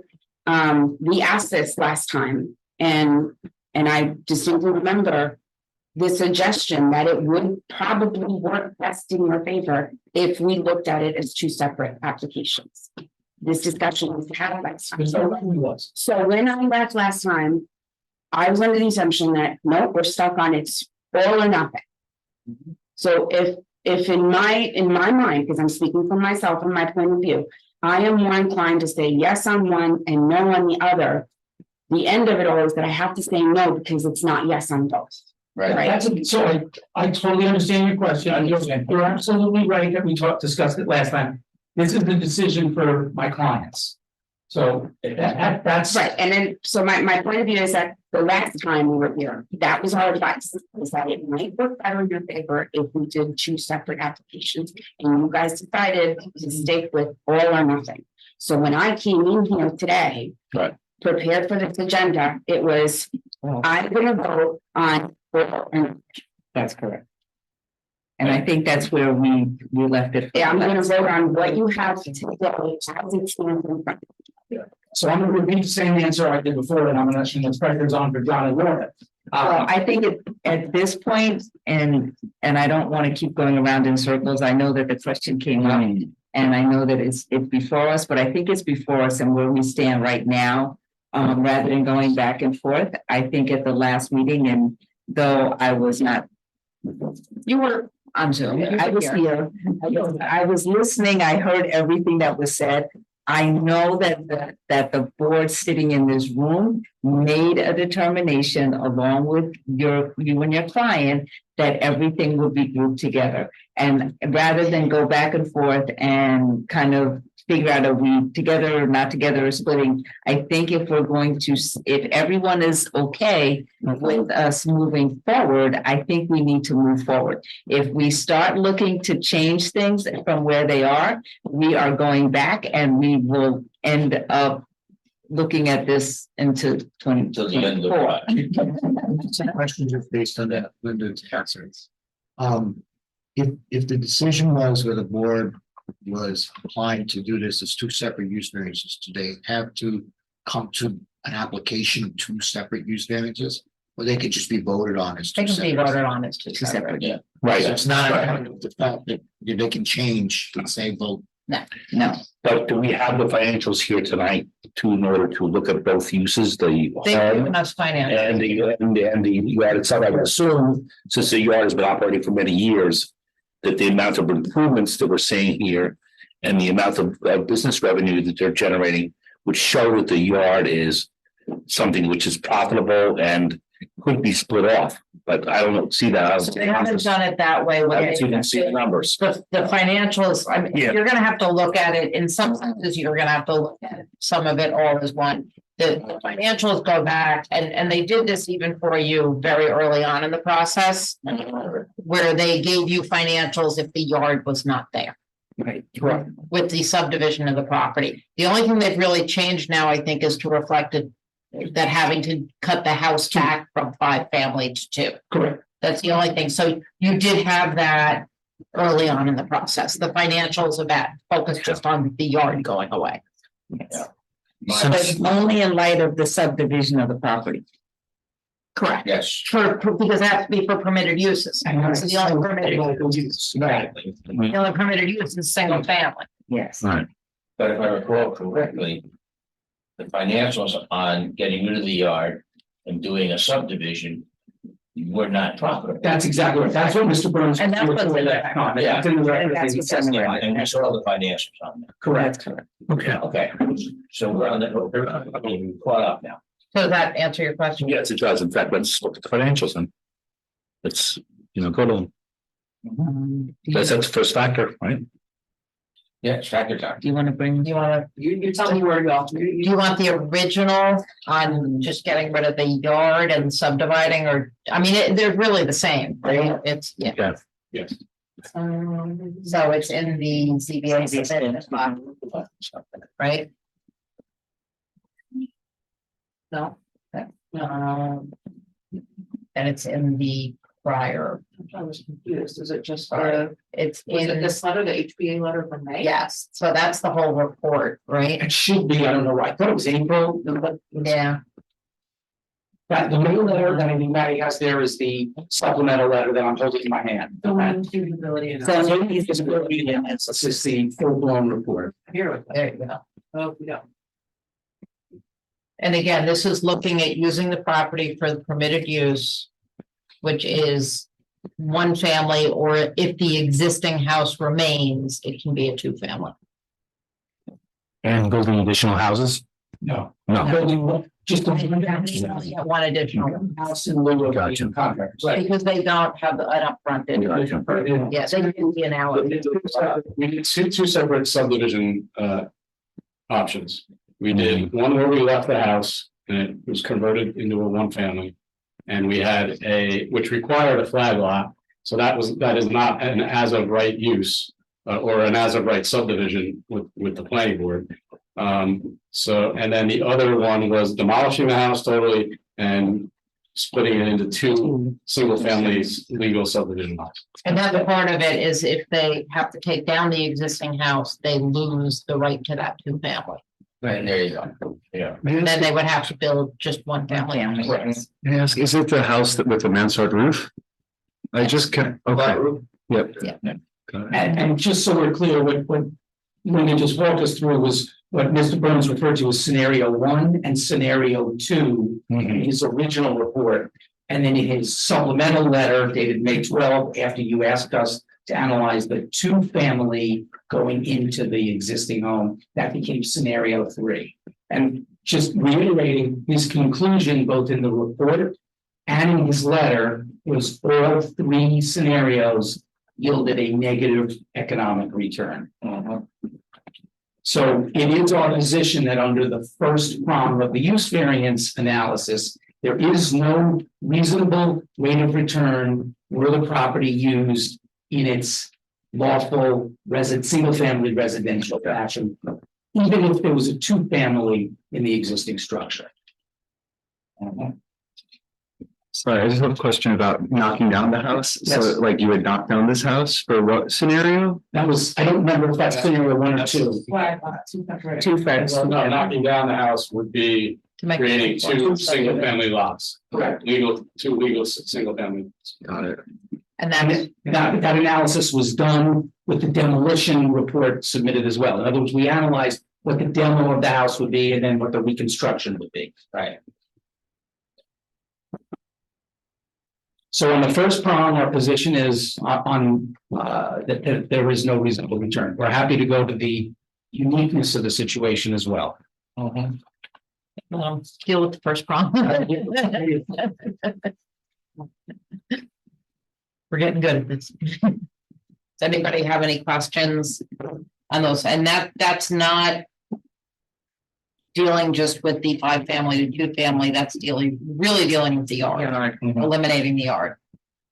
Yeah.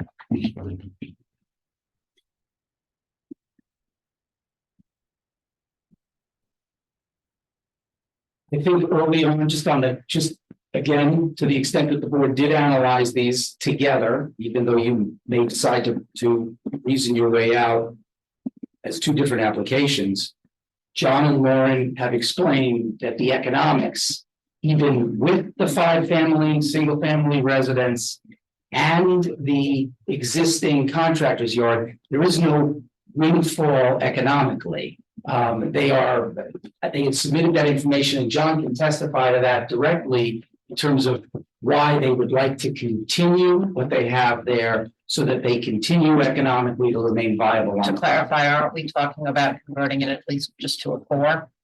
Going from 5 to 4? I think you had submitted. Yeah, that's what it says. That's what it's. That's what the plan is showing now. Right.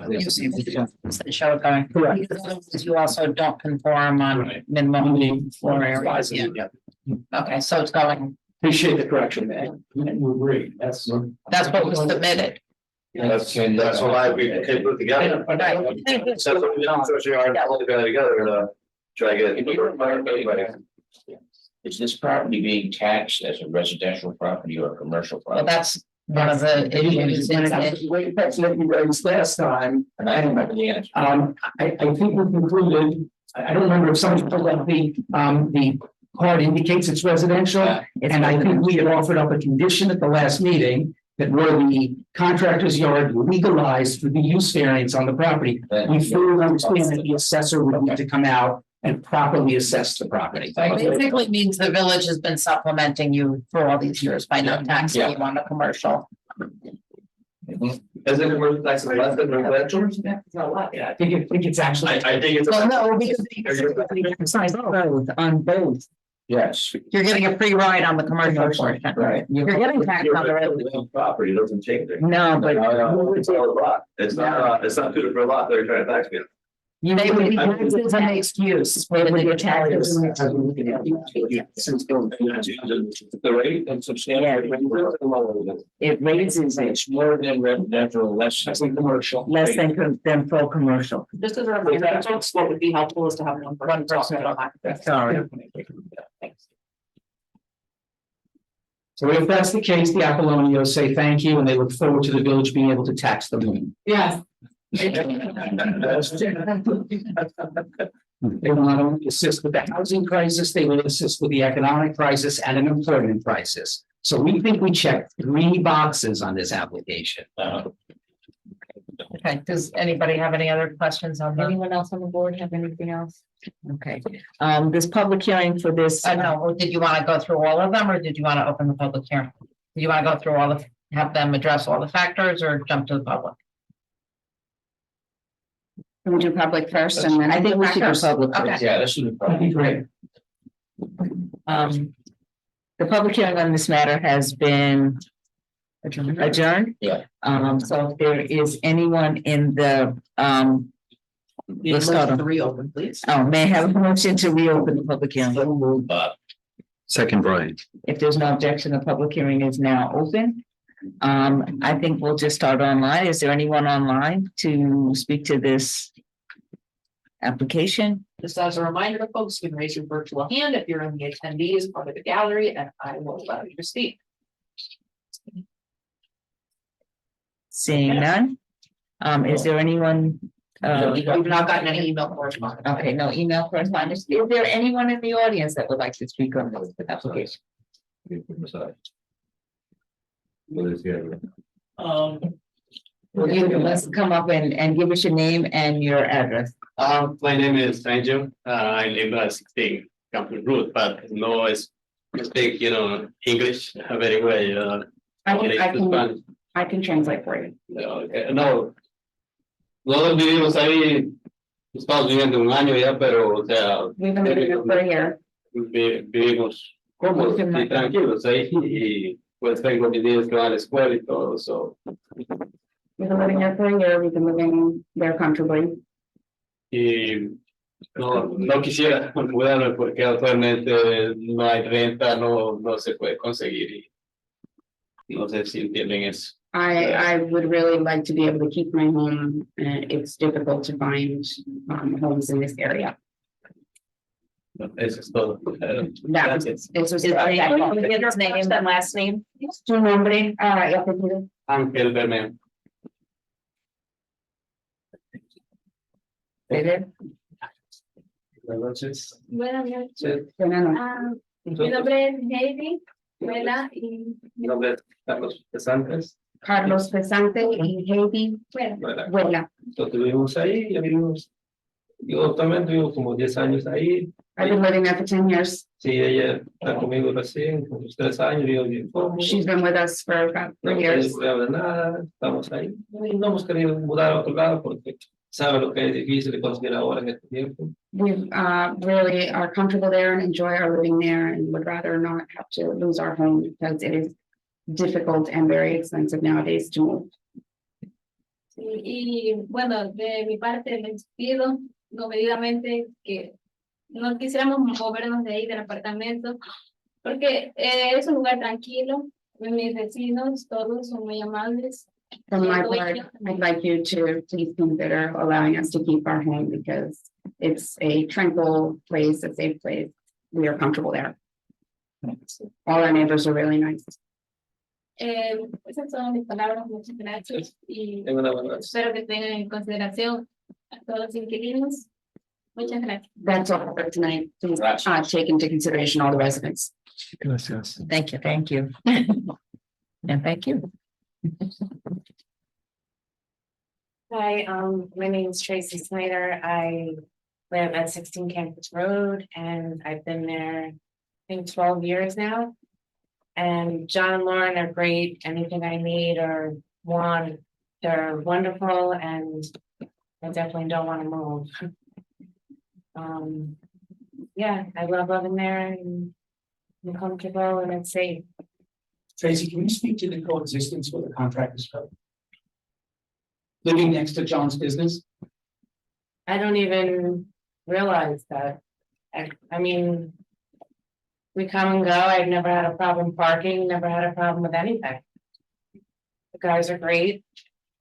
Everything. It's not even like it's in my way.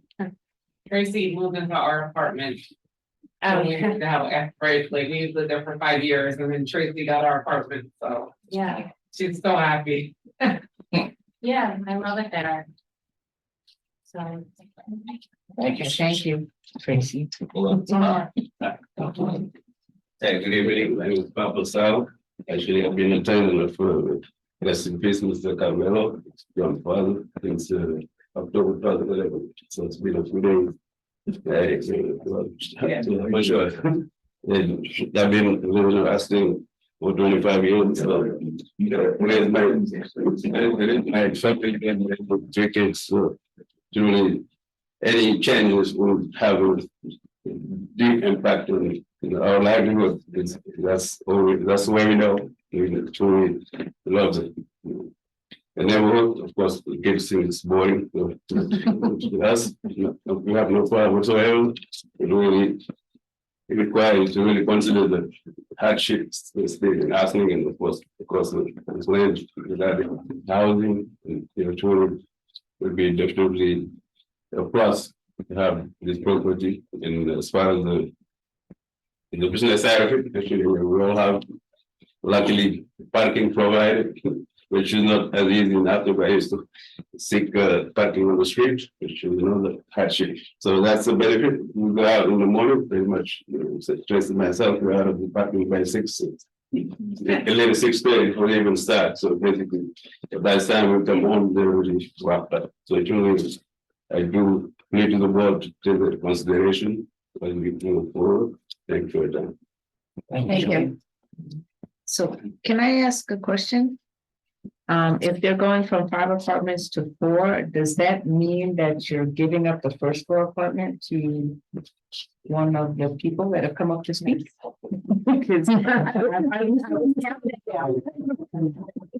So right now you have 4 tenants here, 4 apartments. And your mother. And And your mother, right, so that's why I'm asking, that's why I was asking, is somebody leaving? I'm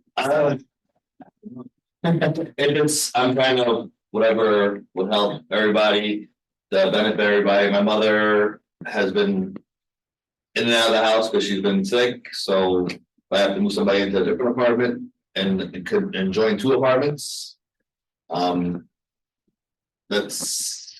I'm going by what you brought to us, so We're just asking if your proposal is to go from 5 to 4, what's the plan behind the proposal? For 3 years, right? Yeah. So within that 3 years, one day I went to go bring my mother-in-law her groceries and I walked in And she was completely disoriented. I said, Nana, you gotta go to the hospital. Nana did not want to go to the hospital. I said, if you still look like this on Friday, we're going to the hospital. So with that being said, she still fought me. I brought her to urgent care. Her heart rate was 220. They said, how the heck is she even still here? Yeah. So I took it upon me to say, Nana, come live with us. She doesn't want to give it up, but she really can't live alone. But this is all she knows. Every night that we come here and we say to her that we're coming to the Austin DBA meeting, she was 19 years old when she married my father-in-law. She lived in the greenhouse across from 63 South Island that we used to own. And then they bought this house and it was like, and she, I don't need nothing nice. I was just happy I finally got a house. Then John was born. And they put an addition. I know that there was no insulation, he got sick or whatever, then she went to Uruguay. So this house is all this woman knows. She lost her husband, she's turning 65. And it really is just in a rough spot. So yes, we are going to give one of these tenants her apartment because she eventually will not be able to live alone. She really shouldn't be living right now. So I'm taking her on as my extra mother-in-law, really. And this question. So I'm going to ask this question, because this was the other question. If the part of the business was on the first floor where your mother lived, if that was the business part within the house, that you're telling us that no longer exists. And I think office that you got. the office that was part of the business. So what you're saying, so I just need to. Well, it's another issue also. Now you have a business, before you had a business, but one of the owners of the business lived in the house. Now there'll be no connection between the business and I don't want you to keep your mother there. That's like a straight shooter. So when we're looking at, like, those are questions that we have to ask. Because now that, I can count and I'm like, okay, something. So there is an office inside the garage though. I know there's no one living there, but that's. Oh, there's But there is a business. If you walk into the garage on the left-hand side, there's an office with a desk and a chair. That's all it has. I mean, it's not much to it, but. And the property is. When the property is not subdivided, so that at the moment, there'd be no legal way to sell the business portion of the property separate and apart from the residence. So she who owns the business owns the house, and she who owns the house owns the business. So while the business may not be physically inside the Or an owner is not physically. Living on the property. Precisely, but you still have a commonality of interest that I brought up a while ago, where the question was, does anybody who's on ownership of the business actually live in it? Because our code allows you to have, it's like a home-based business, an office space and so forth, but if what's being said is that none of the owners of the business do not reside there, that changes the code, because in the code you have to be, it says owner occupied, and you get a certain percentage of the business to be occupied. It has to happen within the main structure of the main house. So I think we're looking at this as a home-based occupation, we're looking at it as a separate commercial use on the same lot. The use variance gets us. And then we really get to, we're looking at two. It's hard because the contractor's yard use is not a defined use. Well, it's not a use, and you can't even put it now into. But occupied there. Without the desk and that chair, they can't probably get the work done because they need to keep some sort of record. Okay. The issue is whether you have an owner of the business residing at the property. But mom's moving in with them and there won't be an owner living there anymore. Right. That's correct. So that's a moot point, right? Unless you impose that as a condition.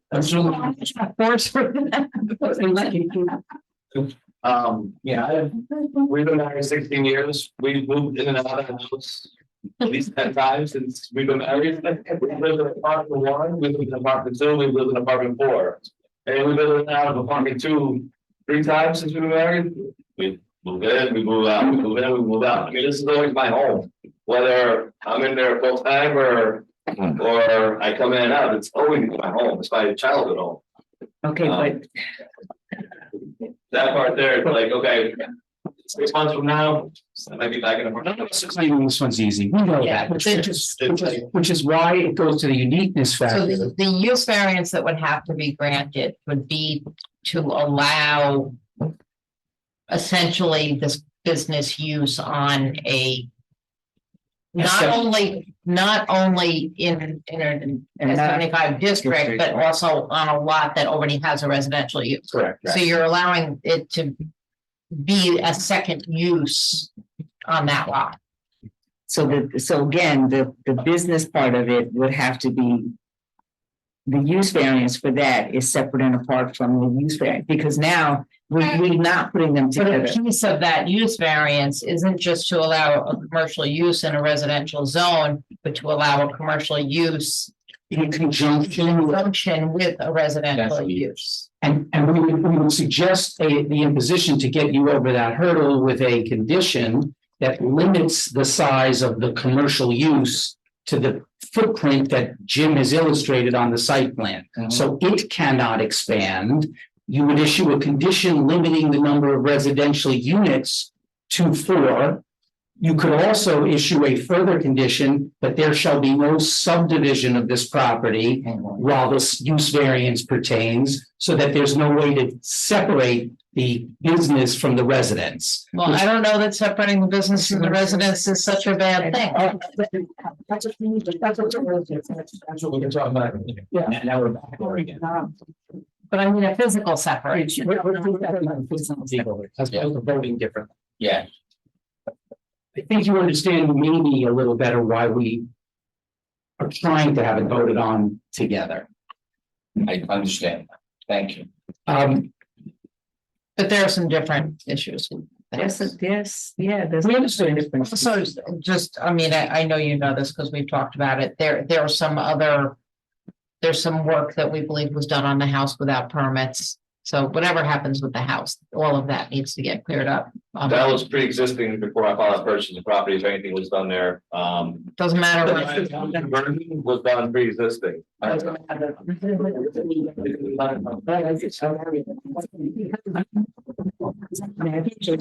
Sixties. Yeah. Right. To convert from a 2-family to a 5-family, and it was denied. We do know. Which is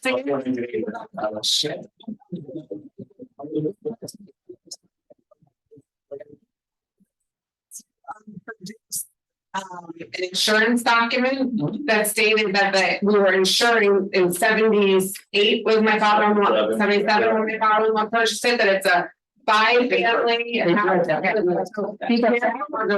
Same time, he signed a mortgage that said it was a 1-family. That's correct. So I think, again, it was not. So I think that we need to be clear that there was an application to enlarge the number of families in that house. And at some point in the village of Ossining, that application was denied. Okay, and that is clear. We understand that work was done and that work was not permitted work, and I'm gonna put it that way. So there was no permit to change it into the 5 families that it is. So regardless of when it was done, it was still not permitted. In order for anything to move forward, you need to have that as permitted work. Understood. So whatever is decided sitting among us today, it would still need to go through a permit process. Madam Chair, we would accept a condition that we have to satisfy the building department that all the installations and structures inside that potential 4-family. I think we found some permit stuff even after your family. That's right. So it was in 2000, there was a CO for legalization of an alteration of the front porch to convert it into livable space. But then some of it's been, half is converted. Right. Yeah, it's just been converted to different things and not everything. So obviously there's gonna have to be some permitting We'll Like do it right where- legalization, yeah. Well, we have our architect also on Zoom here, Yeah. and he'll work with us for whatever we need to do to. Is that get that stuff. You want him to come on? I don't need to speak, but just, I appreciate, I didn't know when he was signing on because he had another meeting. So for the record, Madam Chairman, Board David Tetro, our project architect who has submitted information to your board, is apparently on Zoom. Been here this whole time. Yeah, okay. Yeah, I know. Yeah. Okay, and we need to really be careful about speaking clearly into the mics because we're getting multiple texts from people. Sorry, we apologize. That's pretty. Can I just ask you, so if this doesn't get approved, so you're demolishing the building 100%, that's the. I'm sorry, I couldn't see, I'm sorry. Demolishing that building if it does not get approved. If it does not get approved, we don't know what will happen. I know that if it doesn't get approved, a lot of folks will be rendered homeless by this board and Mr. That's not very nice to say, But it's an accurate statement. but they were there illegal. But that's not, but don't try to put words in my mouth, Linda, you know me too well. That would be one result of this, of the denial. And the second result of the denial is that a business that's been there for 50+ years would be also exiting from the village in connection with its employment, et cetera. So none of this want it to happen. Please understand that the reason these folks are here tonight is because they want to continue to live in the building. We want them to, lawfully and safely. So if it's denied, all I can tell you is, I guess these people can live there. The one of the problems we have is we are constrained by the law. And as much as we might feel empathy and might like you guys, this isn't about life. We are so limited by the decisions we can make. It makes me nuts. Because we don't get to make decisions about how we feel. Right, what we even think is right. Well, we're not in the right and wrong business here. We're in the legal and illegal business. And they're not the same things a lot of the time. And it's heartbreaking. So I'm going to give you two answers to your comment, Bob. One, that in the 37 years I've been a land use practitioner in Westchester County in virtually every single community in this county, I have seen boards, great use variances where they felt it was the right thing to do and they navigated how best to do it because they know they're empowered under New York state law to deviate from what would otherwise be strict code compliance. That's what variances are for. Secondly, and maybe more importantly, forget that, we've submitted economic data, verbal testimony, and compelling argument as to why we're doing the use variance test. I've submitted numerous legal memoranda to you. I've submitted case law, and I'm happy to go through the 4 factors. It's not self-created. It's totally unique. You guys tell me whether you have another situation like this in the Village of Boston. I pray you don't, so you don't have to deal with this ever again. Economically, we have had a New York State MAI appraiser provide a written report and sworn testimony that this satisfies the use variance test. And in terms of the character of the neighborhood, one of the reasons these folks are here is because they live peacefully next to this business and this storage area. If they were miserable living there, they probably would not have shown up tonight to try to continue living there. So Bob, we satisfy the legal test. I hear what you're saying. Okay. It's the best I can tell you. I appreciate what you're coming. Thank you. The public hearing is still open. Is there anyone else in the audience that would like to speak with this matter? Do you have anything to say, Laura, about what he said about deviating? What's your take on that? Okay, but We need to finish this. Is that okay? Because it's kind of relevant, I think, when you're making a decision, unless I'm not voting. you have to address the factors. I think, well, I'd like to be able to close the public hearing. Sorry. Are we adjourning or closing? I guess the question would have to be to the board. Do we need additional information? Is everyone ready to vote? Do we want to move forward with this application?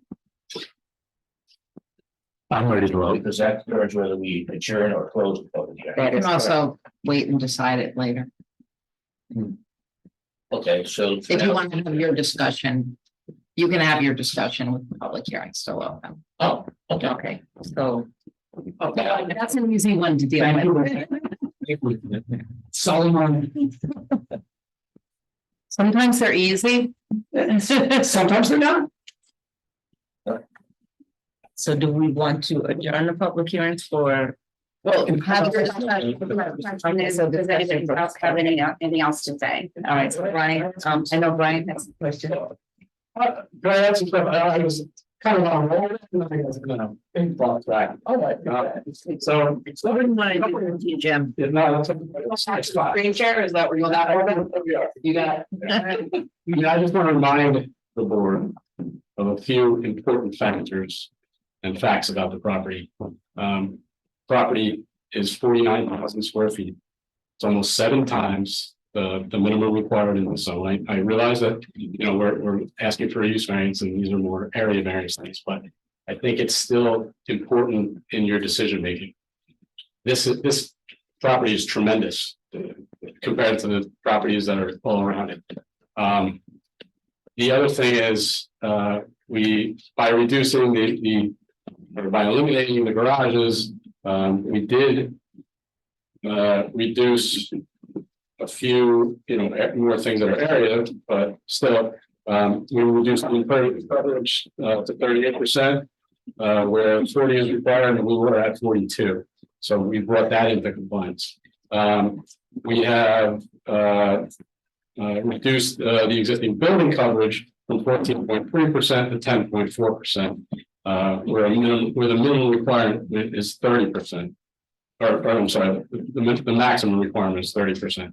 So we are a third of the maximum requirement or maximum allowable for building coverage. We have, by eliminating the garage, we have reduced or we have eliminated the need for a second side yard variance where we will now have 66 feet where 20 is required. We've also increased the rear yard setback from 166, which was still very large, to 213. Minimum rear yard setback in the zone is 30 feet. So, you know, I have obviously updated everything that's, you know, on the in the zoning chart based on those factors. We also submitted, Maddie, if you could go to that vicinity plan. Where's that? Probably the third one. This? No, it should be one more, vicinity plan. This is it. Today's 3.2. No, this is. Yeah, it should be not either.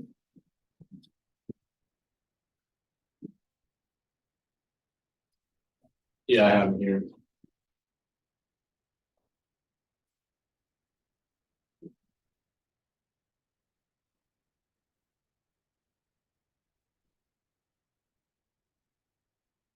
Well. Oh, here we go. Wait. Yeah. Yeah, just, you'll have some. Everything's slow. There we go. Okay. Thank you. So. What we agreed to do at the last meeting was show how far all the surrounding residences were to the property. It's hard to read, but yeah, we're talking about houses that are, you know, over 100 feet away. Most of the ones on Bell Ave. You know, there are some structures that are closer, but those are garages. The closest residential structure, I think, is at the very rear of the property, which is one is 19 and one is 23 feet. But again, those are at the very rear of the property, over 100 feet, over 100, almost 200 feet from the garages that will remain, and the actual area for the operation of the business. So I think those are important mitigating factors.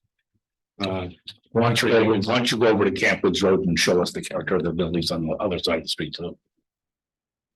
You could do that to the left. So what do we have over there? That's mostly commercial, right? Right. No, There are commercial Last thing along the road, yes. Restaurants, things of that sort. And as I mentioned many times over the course of this application, driving up or down Camp Wood Road, you cannot see the contractor's yard. At all. It's 15 feet higher than Camp Woods Road. It's more than sufficiently screened by existing vegetation and the house itself. So, I mean, if you want to, Matt, if you want to scroll. The only thing you have to keep in mind is the businesses that you bring up, that's a different issue. Good. That's a different district. That is not the same district. That's right. So you can't. So anyway, I mean, if you could just show the road below us. And they did Again, ask, but they you know, didn't. And the village. Talking about similar situations where, you know, where we are 70, 60, 85, 91 feet. Those are the houses that are closest adjacent to that area, the contracted yard area. I have a question. Sure.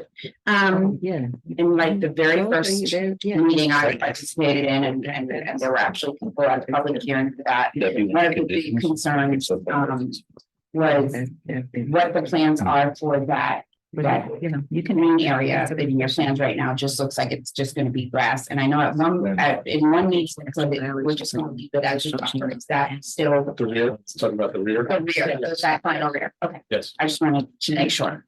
As we discussed, some of the conditions are gonna be that they can't have any materials. Right. Outdoor storage. It's just, it's confusing because in the picture it says material storage. It does, and I think because that's what it used to be, and that's, Okay. so that's why we would very clearly condition. Right, so I think if it. you look at the existing condition, it did say details, right? If it was left on in the proposed condition, that was a mistake. It was- That's okay, I want to make sure I'm clear on what I'm seeing. Yeah, you're clear, yep, no material storage back there. Well, that's it, thanks. Thank you. Thank you. Any other questions from the board? I am ready. What's that? Questions from the board? Well, I was gonna ask Joe whether or not, the existing 5-family, structures got existing violations on it right now that need to be corrected. No, there's no code violations for safety in it, other than you can make the argument and say these apartments were created without permits, so. Right. Essentially, that's the violation, construction without a permit, no CLO. Right, gotcha. And then obviously the work to do that would have included electrical work. Right. Any work that was done and don't have inspection. Okay, gotcha. Including recent fire inspections show that you had them. They did do a fire inspection, they did install all the fire safety items for a multi-family. They did. So they will have like exit signs and fire extinguishers. But there still would have to be a lot of permitting and inspection. Right.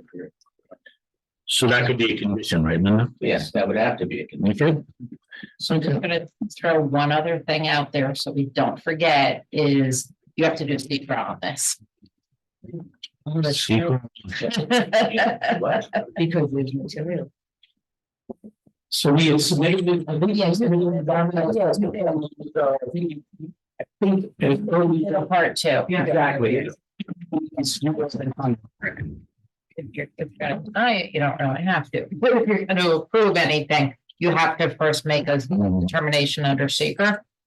So, I don't know if you wanna talk about the factors first, or if you want to jump to looking at the EAF part two.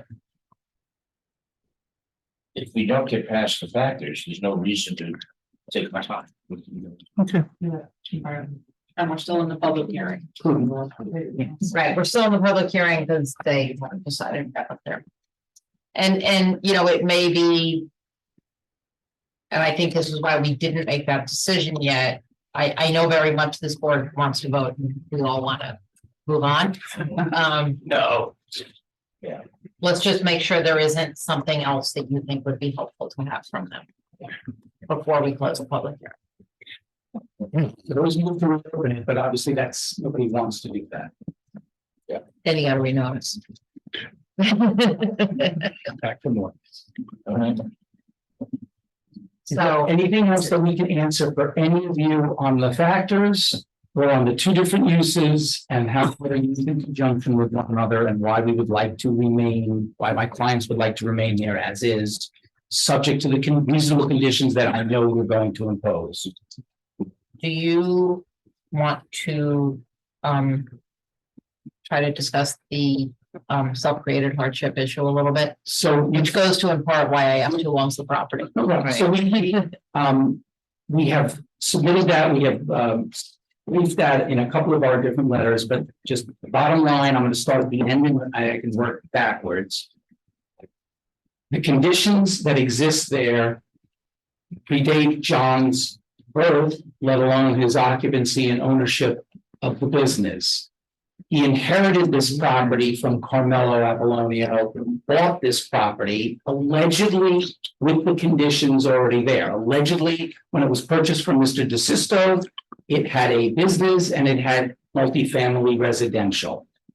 So our position is that the Apollonios, that my clients, the applicants, did not create this situation.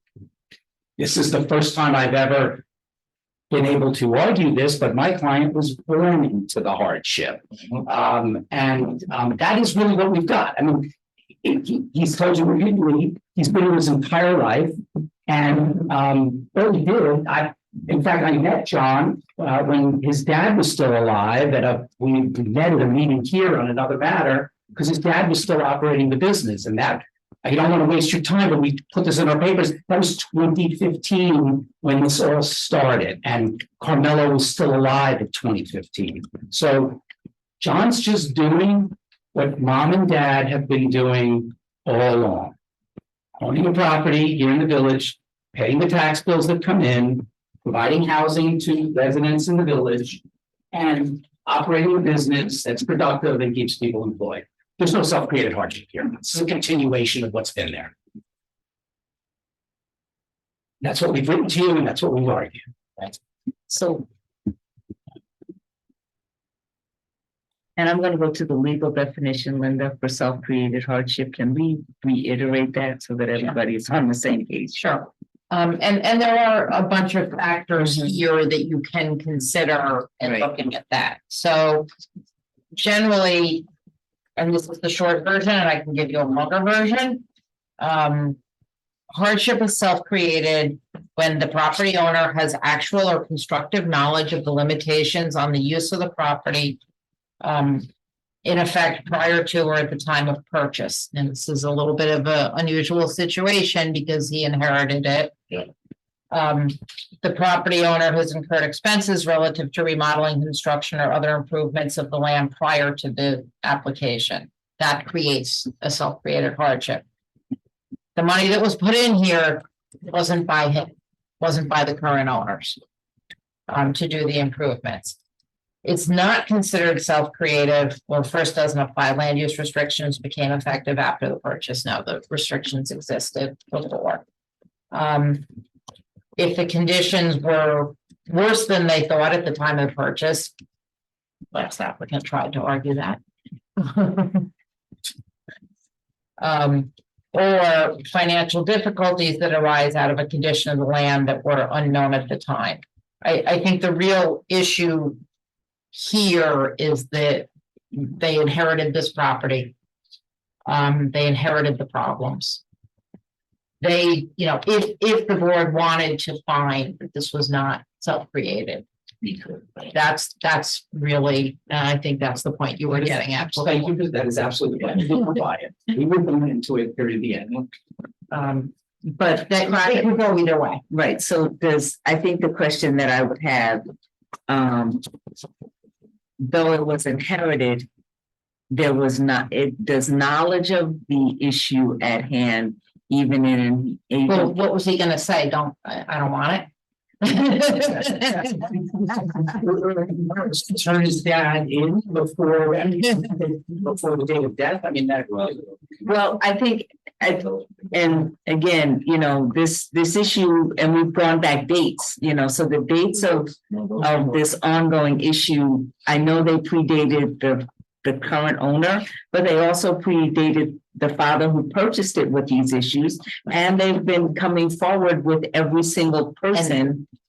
I think it would be harder if the father was trying to make this argument. No, it's okay. No. With Whoever was the attorney inspector. Exactly. I mean, that's what people. We know there was a building inspector. We know one point. Yes, we already, that's not our. But he can't be held to that building inspector. You know, Right. Segments. Yes. Part of the. No. So, I mean, this is what I do. Good. Actually, just so that we're all clear, because I was thinking the exact same thing, so. And there are some cases that say that it's not self-created if you relied on something you were told. Right. Or read. Stop for a second. So I think that it's not, I'm not a mayor, I don't need clarification. I just think the board needs to be on the same page. That's why I'm asking the questions. So I don't want you to answer. And not that you're not gonna give me the right answer. I think the question that I have are for the attorney so that the board all is on the same page. But listening to our legal advice to hear where we are so that versus you trying to explain everything, if that makes sense. On these facts, it's not cut and dry. Correct, that's correct. And that's Are why. unusual facts. Right. That I think you can take into consideration. Madam Chair, I request permission to read one sentence into the record, please. And it was in a letter that I sent you 2 years ago, so you may well have all forgotten. In 1995, the Journal News wrote an article where they quoted your long-term village attorney, Tom Barnes, who expressly admitted that, quote, "The business has a right to be on the property because it has been there for more than 20 years, close quote, February 21, 1995 Journal News article. And I'm only doing that because it's no binding effect. I just think it may have no binding effect, but it's absolutely relevant to what was going on in this village now about 30 years ago. And everybody knew it. But then that was, including the village. I think, but then that also, okay, so what you just said also points to the fact that this was foreknowledge of something that was illegal.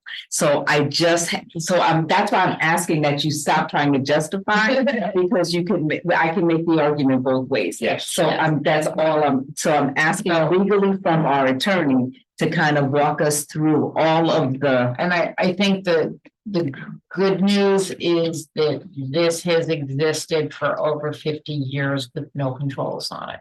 That's clear. And this is an opportunity, if it's gonna continue, to put controls on it. Right. Right. Okay. So I do think on the self-created hardship, there's arguments could be made both ways. Both ways, that's correct. And that's Because of the unique facts here. Yeah. Sorry, just one more question. Yes, no, go ahead. Thank you so much, Chair. So if we deny it, the business closes down. Well, it can't exist there. I'm just, Yeah, I wasn't part of this. I'm still trying to figure out. No, if they need a use variance to continue to operate the business on this property. So if you deny them that use variance, the business can no longer operate on this proproperty. That's So correct. they're gonna have to And I vacate. can, the property. And the people would have to get thrown out of their house. If you know, Because what would the house be? So it would just go back to single family? 2 family. Oh, no, single family, right? 2. It's a conforming. God, it's leaving. Okay. So they'll all have to use two kitchens. No, that's what we don't want in this. People. is there no opportunity to reapply? For what? To get things done the right way, to get them legalized, like, if, I'm kind of jumping off of Brian's question, because he's kind of been trying to figure out through a couple of questions, what our decision today, whether it's nay or yay, what that means for this property. And I'm wondering if we were, let's say hypothetically, to deny today because it's all or nothing, is there an opportunity to reapply and get it right with a different application? I think our most powerful part of our decision is the fact that if we approve, I've already written down 5 factors, 5 conditions that we can impose upon the owner to satisfy in order to get this vote in the positive manner. Right. And by the way, you'd not only be able to put conditions on the yard, but you would get the house legalized. That's down here. That's down here. So. But again, it's a use variance. It's a big ask. It's allowing the use of the property and the house in ways that are not conforming to But zoning. it's a completely different situation than the prior applicant before this group. Yes. Yes. Just remember when you use variance will go with With the the property. property, Whatever gets sold, if the property, they don't own it any longer, this will continue with the next, so. You have to weigh it in the fact You have that to- it's something that will be there. forever. What type of businesses are allowed in that construction space? Well, you're gonna limit what they can do there. Yes. Even the new owner, even the new owner would be limited by this. They'd be bound by By the same conditions. And I think, we haven't really talked about all the factors, but if you want to talk about like uniqueness, I think clearly they've shown. You can talk about it. I think you've talked about it a little. It's a very large property with not a lot of frontage. Right. So it's got limited, it's not like a big piece of property that you can subdivide and make a lot of lots. It's so much frontage. If this was a problematic piece of property, we would be hearing from all the neighbors right now. That's right. And in the beginning you did. In the beginning, we did, yeah, I was gonna So say. obviously they changed their operations somehow so that the neighbors aren't all here. So can we go through them? Sure. Well, good. If the chair would like. I'm sorry, Marley. Yes, ma'am. Is that what you would like to do? Yes. Okay. So the first one is the applicant cannot realize a reasonable return for any use permitted by the zoning district. As demonstrated by competent financial evidence. So we spent a lot of time talking about what they were permitted for that evidence. I believe they have met that, they've met that. We're not voting right now because we're not. But you can talk. I believe that they have met that criteria for the financials that they put in competent companies, if it was comprehensive. And clearly, all the different scenarios, none of the changes that we could ask would make them money. That's my opinion.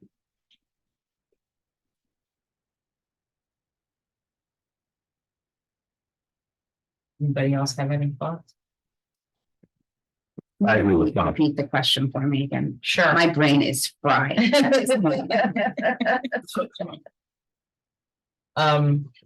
In order to prove unnecessary hardship, they have to demonstrate that for every permitted use in the zone, the applicant cannot realize a reasonable rate of return, provided that lack of return is substantial as demonstrated by competent financial evidence. So they've shown you if the business isn't there, what they could do with the property and what the return on that would be. Right.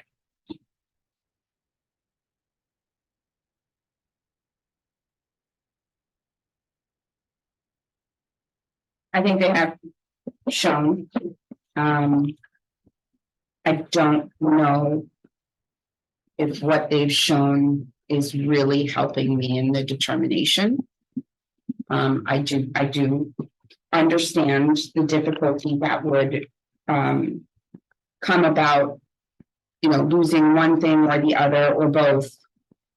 And the difficulty that is upon them.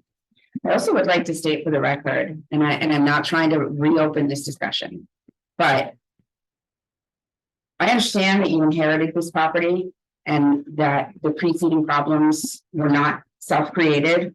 But if you inherit a mini pit, right, you still have to come up with a way to survive that. If it needs upgrades, it needs upgrades. It is what it is. That's what you inherited. It is also not the responsibility of this board whether or not people are homeless. The responsibility of this board is to do what is right for the property.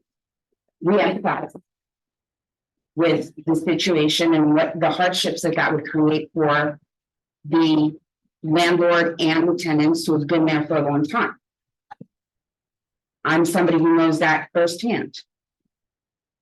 But I will not take responsibility for somebody becoming homeless. This is something that is not sudden. This is something that's been around for a long time, so there's been time to plan by everyone. So to answer your question, yes, they have shown with good reason, what the consequences of the financials are. The one thing I think, and again, this goes to whether we're looking at both the yard and the house, is what the effect is if you approve the yard, but you don't approve the four family. Right.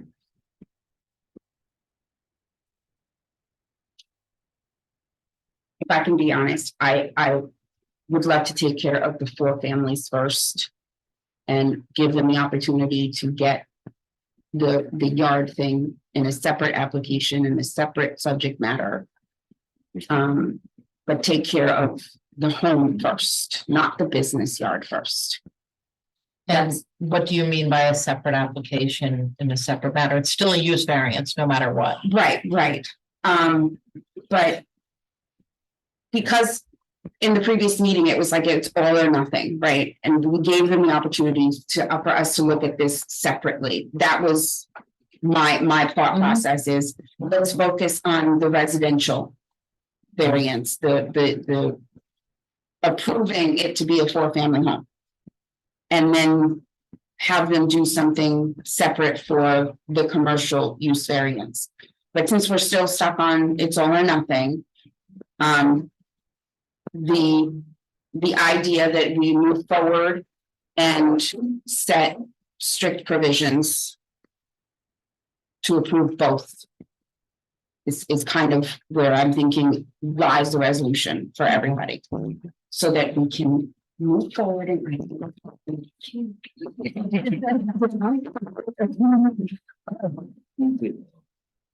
I would, and I would also support the fact that the residential structure itself is a large structure on a large piece of property. And as such, if it's treated correctly with the right amount of care and the right amount of improvements, it can easily support the 5 families. Four families, I'm sorry. I agree with that. 4 families. So I don't really see that as a pressing issue. I think that it certainly is, from my point of view, doable. Are there negatives about the construction yard that we should be aware of? I think that the construction yard was the original reason when we came here, is because it was it was not organized, it was cluttered. People were concerned about its usages, things of that sort. I think all that has been addressed. Yeah. We saw a very nice landscaping plan this evening. We showed the landscaping. I don't see the neighbors who, if they were still angry about the use of the property, would have been here this evening or last meeting. I don't see them here anymore. So I think that issue was been taken care of. I think those things really go to the third factor. We're jumping around a little. I think you've heard a lot of things to address the third factor, which is that if granted, the use variance will not alter the essential character of the neighborhood. Right. And I think you've heard a lot of presentation and evidence, how far away houses are, the landscaping, the screening, the size of the lot, the reduction in the activity in the yard. The combination of the asset being so large, it allows them the flexibility to make the changes that they had made to address the neighbor's problems and to screen it so that it doesn't affect the character of the neighborhood, which I believe they haven't done.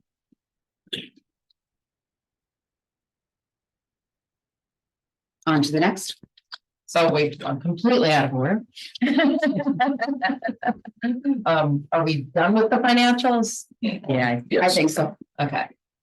So the second is that the property in question is unique and does not apply to a substantial portion of the district or the neighborhood. Again, I think we've talked about that in terms of the size of the property. Right. The fact that these uses have existed. So then we get to the hardship, which we kind of discussed first. Right. The last quote on that was inherited, not self-created. Mhm. Yeah. Well, I'm not sold on that. I'm not really sold on that. Well, I think that, more people were sold on that. I have experience with that. I had an uncle who left me a business but that was bankrupt. And not only did he left me not making the money, it almost bankrupted me in order to make it all right. So I sympathize. Now, the good news is the mistakes that were made by your dad and your grandpa didn't do that to you. And I certainly don't want to be responsible for doing that to you. You inherited. Your choices were take it like it is, or while your father was alive, turn him in. You're not going to do that. So I think that but I don't know if there's a turn your father in piece, and I think this is where we disagree, because his father was well aware at some point of the property and what was going on. Yeah. And I believe that once that piece to me is where I sit with the self-created, because he understood what was happening. I agree with you. Madam Chair. I don't think. And I may be wrong, but I think that's- I understand your point of view, Madam Chair, but that self is not present. Yeah, you did. You can't hold them responsible anymore. We could, but you don't care. The bottom line is, it is what it is today, and we have to find a way to fix the In the present. same, and I'm gonna say this in the same sentence, the person before who came into a self-created, we said it was self-created because when he purchased the property, he should have known the issues that went with that property. Right, There is a and I think, so the only difference here is that it was inherited and not purchased. So that's the only piece that we have that's different. It was a choice. The guy before chose to buy it. There were 50 some odd violations when he bought it, that were very made clear to him. My point is that the person responsible for that choice, the person who created that hardship for themselves, is no longer here for us to hold them. So, yeah, so we don't know whether. I didn't say. Right. Okay, I didn't say right or wrong. I just asked, I guess in my own head, I have to be comfortable in the decisions that I make. Okay. I am listening to the voices of the people around me, also have to be able to come to a conclusion to vote one way or the other. Okay, so it's not right or wrong, and I'm not standing right or wrong. I just need to make sure that everyone hears both sides of the coin and understands where we stand. Okay. And just for fun, they're gonna have to come back to you for area variances. You know. I just focused on going home tonight.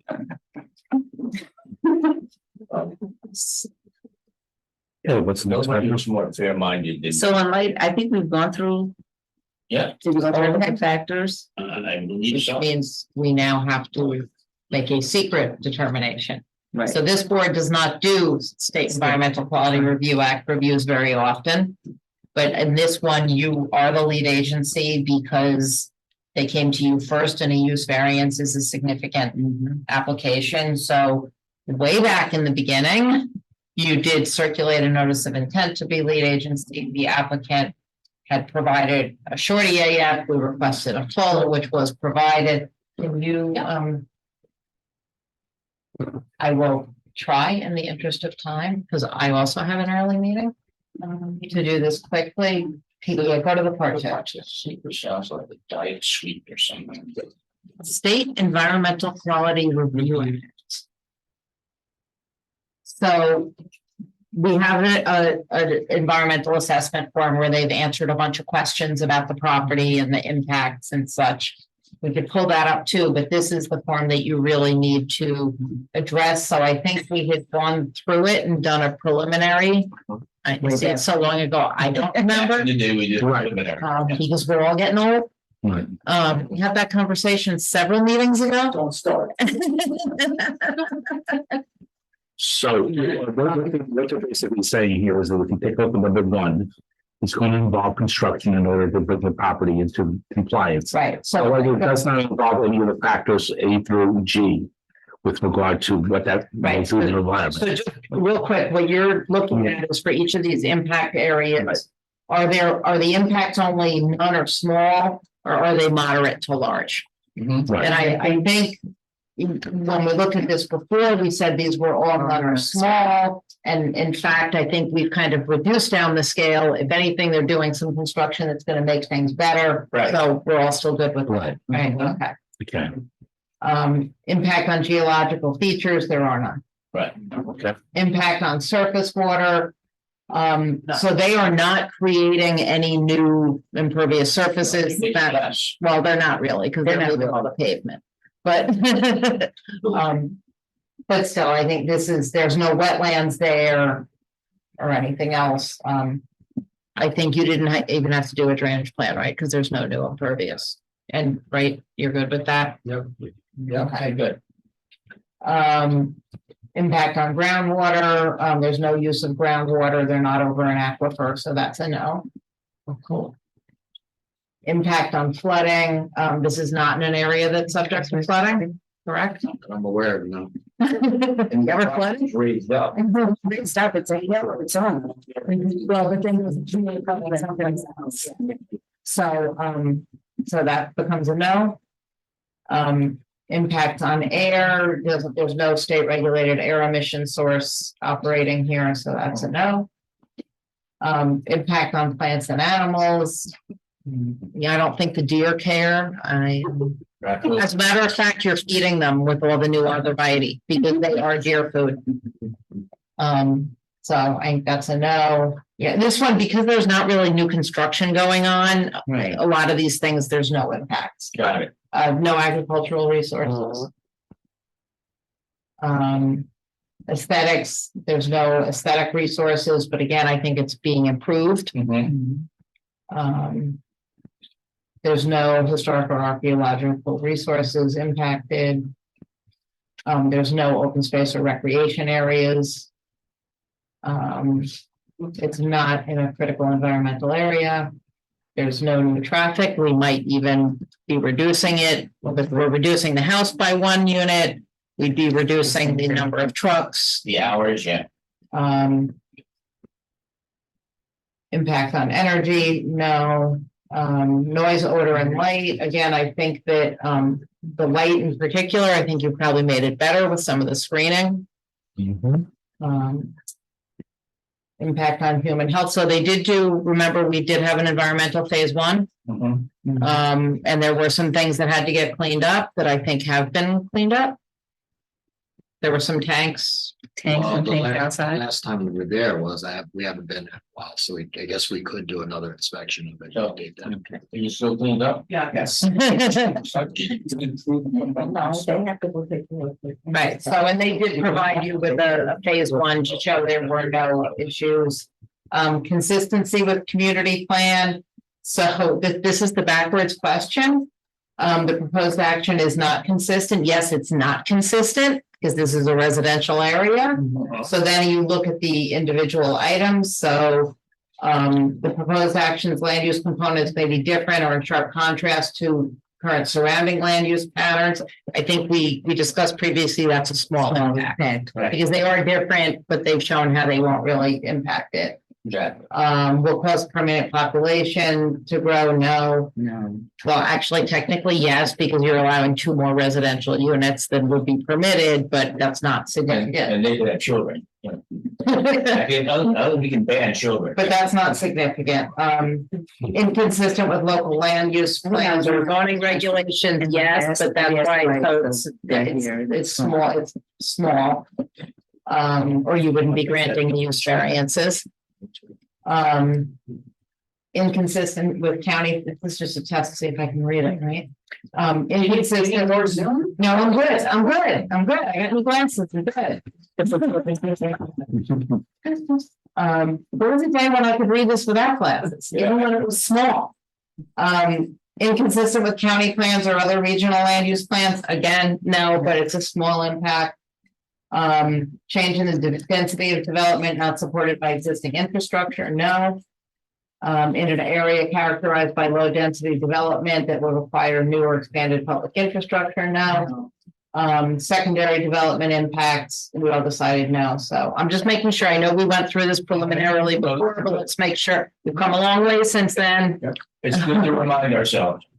The proposed project is inconsistent with the existing community character. I think we felt that this was actually a no, even though it's not consistent with zoning. The Right. community character in this area is very mixed. Right. So we decided that was a no.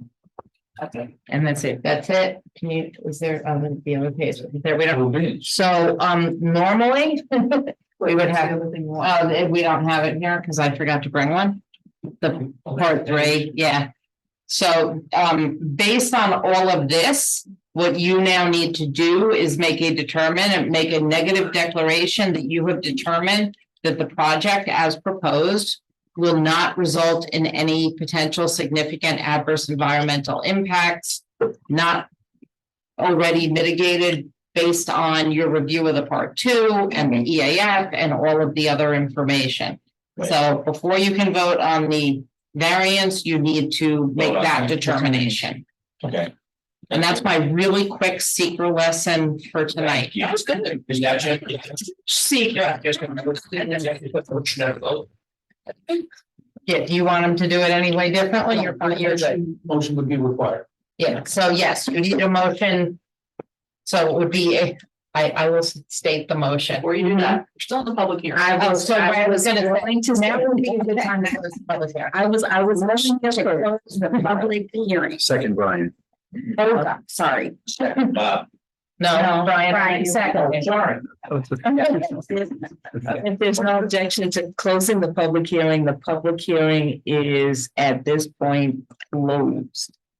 Now we can do the secret determination. So The motion, the motion would be. Karen is texting me. Let me make sure I didn't miss anything. Do you want to make it just? Okay, she said I should have taught secret while she was taking land use law at pace. That's why we hired her. We love her. You can't have her. That's fine. The motion is that the board adopts a negative declaration under SECRA, finding that the project as proposed will not result in any potential significant adverse environmental impacts. So moved, Bob. seconded, Olga. Roll call. Okay, Michael Spall, Aye. Robert Dryo, Aye. Olga Montes. Aye. Brian Grano. Aye. Chair Cheatham. Aye. Now, do you want to vote on both the house and the yard in one motion? We have to, right? No, you don't have You to. don't have to, I know. Isn't it? Do you care? No, but you might want to hear Michael's conditions first before you Oh, vote. no, it's gonna be part of the motion. Oh, You wanna go over, I mean. I'm not sure I got a complete list here, but I thought it would be worth it. To it. I thought it would be worth a discussion. Writing them down. okay. Okay. That we have a building inspection of the 5 unit, 44 unit building. Just to forward. 4 unit building. That we go from 5 to 4 units, that would be another part of it. I wrote down taxes residential versus business. Was that? So, make sure that it's been a condition will be that the assessment will be updated with the assessor to. Essentially, they're gonna pull a building permit to legalize it, add there. Once they do that, it shows 4 The families. assessor will update. Let's go get a copy of that. Right, They're gonna do a mixed use assessment, right? right. So that's not a. They'll figure out what the assessment knows, but they're gonna get. That's up to the assessor. Right. Give the permit when they legalize it. No subject to the property going forward. That was another one they had, that was. So we had no storage of equipment or materials Right, yep, outside of the garages. right, We had, how many, what was the maximum number of trucks? Remember the truck thing? I would just incorporate the list that we provided you in the plans. I think there's a. Yeah, that's them. Just make that part of the condition. Yeah, there's property details that show the equipment. On SP one, we have a chart. Did you tell me what it says? So we could say, deductible the vehicle as per SB one of the. Okay, forget it, now you're saying it for me. So that's what it's saying. I also had written down, It should be specific. Yeah, I want it to be. Okay. There's a quality. So it's in the minutes, too, right? That's the claim. That's the line. So do you want him to read it into the record? Yes. Jim? Sorry, we could be here all night. No problem. Wait. We got business, Oh. material storage, and well, that's out now. Business vehicles, so dump truck, utility truck, paver, and a backhoe. So that's four Or, vehicles. For construction vehicles. right, and we got 4 employee parking spaces. Right, we have the parking We space. have the parking spaces, right? So 4 employee vehicles, 4, For construction. So no more than no more than 4. four Right. vehicles connected to the business other than employee parking Right. shall be parked on the site. How many spaces is that leave for residents? There's 10. Still have to provide 8 spaces. Right, so there, that says 5 family, it's not, but can you scroll down? That was never up to. Cause I wanna see the residential parking. So, no. You go down to the bottom. The proposed, Proposed. keep going. Yes, Okay. there are the 8 spaces. So there's the 8 spaces for the for the 4 residential units. One other condition that I have in my notes, the landscaping that has been presented through the landscape architect and this evening would have to be implemented by the applicant. So make sure that that is in the conditions. Yeah, well, I mean, it's gonna approve as per these plans. That's fine, I just thought. The fence along the side will be changed to the white Fence. Right. the white Right. fence. The buildings that will be taken down will be Correct, removed. Well,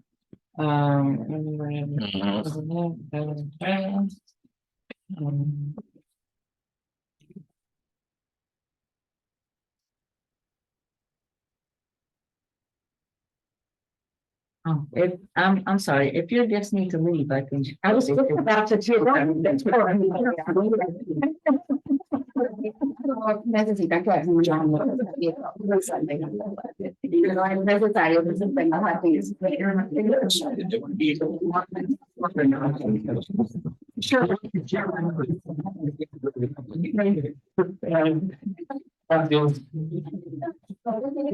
¿Tienen alguna pregunta más que entregar questions? No, todo está bien. I'm trying to think if there's anything else we've the discussed. other thing I wrote down. They put on the plans, the I plan. wrote the use of property for business use. I don't know exactly what I meant, but I wrote that down. Do you, So that's one of the. Just so you know, question I guess I have is, if the use variance is approved anyway, this still goes for a site plan. approval. Yes. So Yes. these other features that we're talking about are gonna. right, so this landscaping eventually is probably gonna get modified by the planning. Okay. but And we're gonna have to come back. Sort of an, you've got to come back to you for area variances for Right. the garages that are staying. Okay. use variance. So I can come back to the area variances. So that on the use variances, I mean, I'm getting alternate up, Madam Chair. yeah, our conditions really need to relate to how they're using the property. Right. So I think that's why we focused on the no outdoor storage of equipment, getting rid of where it says storage yards. And the number of 12. And won't the provisions be about the type of activities performed or not performed on that So property? I think we should define the use that you're gonna be approving, It's a storage yard for a landscape landscape contract. contract. So this is going to be a yard used by a landscape contractor for storing equipment and materials within the buildings. And parking of no more than four vehicles used in connection of the business. For employee. Yeah. Great point, right? Just Could be. Did you do, is that the whole, we're not done. She said she's writing it down. Okay. I sent her to another meeting. She got hours ago. Caroline on this. Okay, so I think, That's all I had. okay, so then the resolution should be to approve a use variance. You're back just in time, Brian. Did you have any conditions that we might have forgotten? From what I heard before I left, it all sounded good to me. Okay. So to approve a use variance to allow for well, I'm not even gonna say continuation, to allow for a yard to be utilized by a landscape company owned by the applicant. I have to say the landscape contractor for storage of materials and equipment within the garages and parking of no more than 4 vehicles used in construction with the business. And what was it, 4 employees? No more than 4 employees. Yes.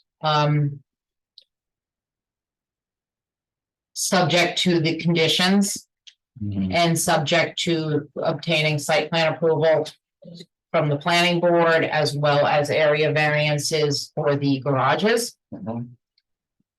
And then also a use variance to allow for a 4-family house. Subject to obtaining all required permits and code compliance for the structure. Great. Fine. All as shown on the plan, subject to planning board approval. Anybody want to add anything? Just ask the construction yard. Oh, sorry, you go first. Okay, thank you. We're not calling it a construction yard, we're now calling it a landscape. Will that be able to be something different when they sell again? It's. Thank you. Yeah. That's what I agree. So the question to the home, it is not owner, it's not owner occupied. We're not requiring that as a condition. Okay. I'm not gonna make the poor woman have to stay. No, I just needed to make sure. I needed to make sure that was not, because there is a business associated on the land, so I'm just making sure that was. Just make sure you have the extra conditions of no subdivision, no storage in the rear, submitting it for an assessment modification. Those are all that I copied down from Mr. Spall as he was reading them. So that should be part of whatever motion. Yes, I said subject to the conditions. Got it. The only thing with that is, when you said necessary permits and all from the main buildings, which also includes that we have to legalize the accessory structure. Yes, and for the accessory, and for the garage, structures. And we're gonna take all of that and put it into a resolution. It's a hell of a resolution. So you have heard the resolution. May I, boy, it is a big resolution, so may I have a motion to approve that? So. Well, not approve it, just have. Yeah, are we, is that motion that vote? Yes. The motion is I set forth. Okay. Second, Brian. Okay, so Bob and a second by Brian. Roll call. Are you ready? Yeah. Michael Marlowe. Aye. Robert Dryo. Aye. Olga Montez. Aye. Brian Grano. Aye. Marlene Cheatham.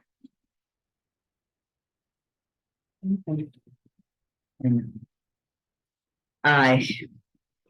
I know that was hard for you. With reservation, because I have reservations.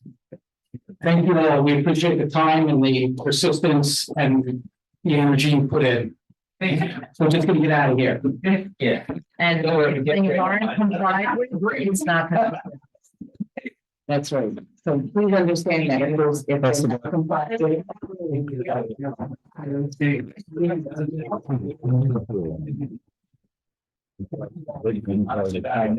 Be done with this. Okay, we're not doing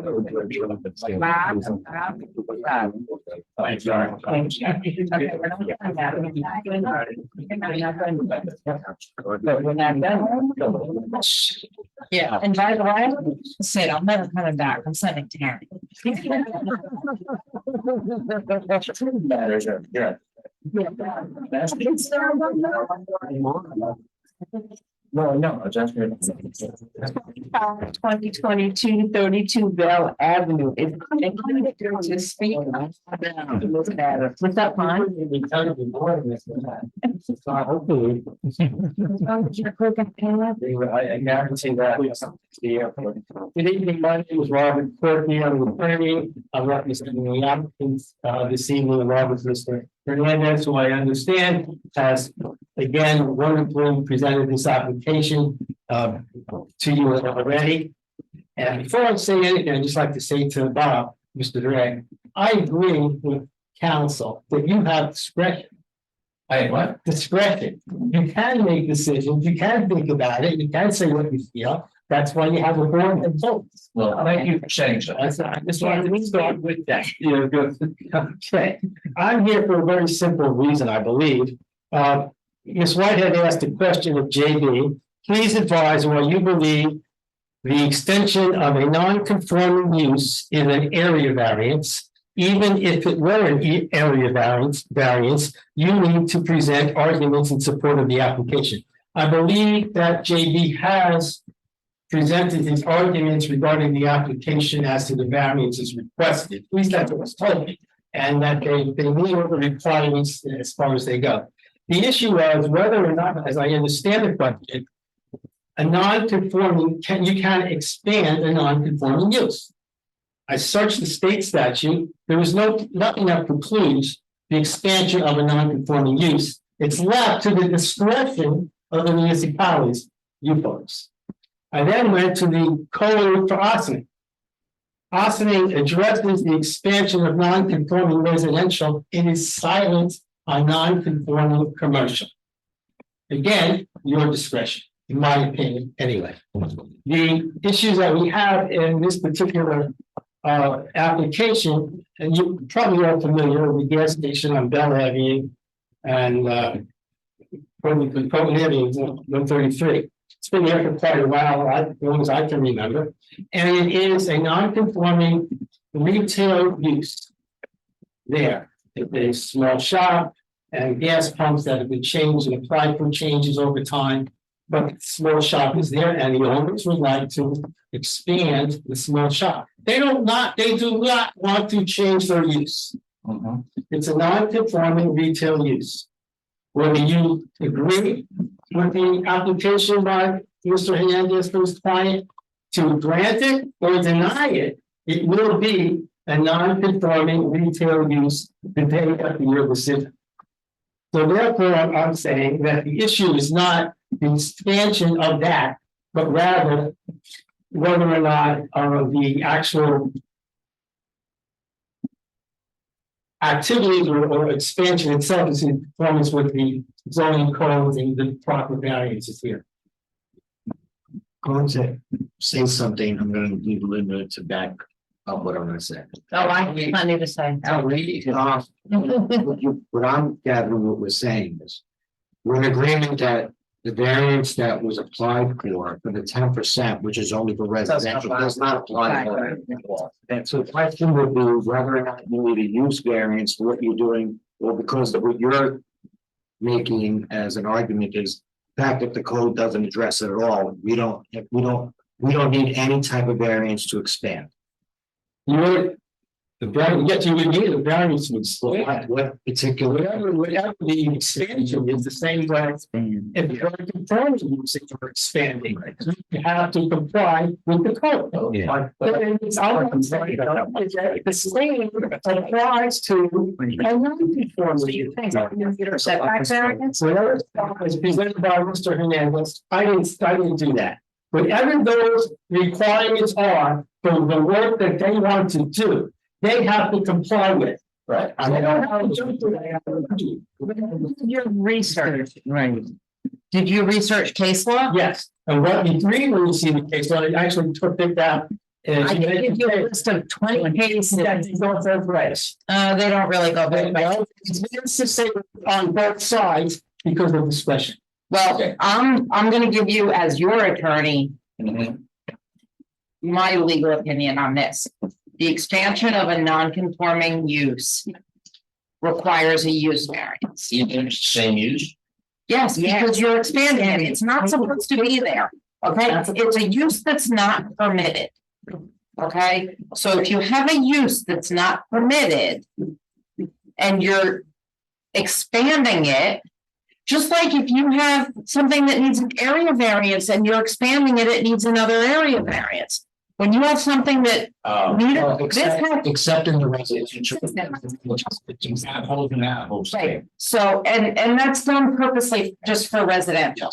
Okay. Okay, the legislative body, when they adopted the code, made a decision that, hey, on non-conforming residential uses, we want to let them expand a little. They didn't make the same determination for commercial non-conforming uses, and this. No. The case law is not silent. The code is silent. And case law goes on both sides. Yeah. And what we're talking about, if I may, we're not expanding the non-conforming use. If that, Yes, you are. if I may, if that retail space was twice the size that it is now, existing, it would have been a non-conforming use then. The use is what's not conforming, not the size. It's a non-conforming usage, not a non-conforming size. So you're trying to expand something that Not the is. usage, the size of the usage. It's a totally different thing. I'm sorry, Linda was not finished and I really want to hear what she had to say. It's a significant expansion. It's a 50% expansion. It's a 50, big. right, that's big. What you're saying, It's changing use. The idea of, remember, the idea of non-conforming uses is that eventually they go away and they're not there anymore. So when you allow investment in them, that's going against that concept. So, okay, so that's why it started out as a use variance because it doesn't conform to what normally should be there.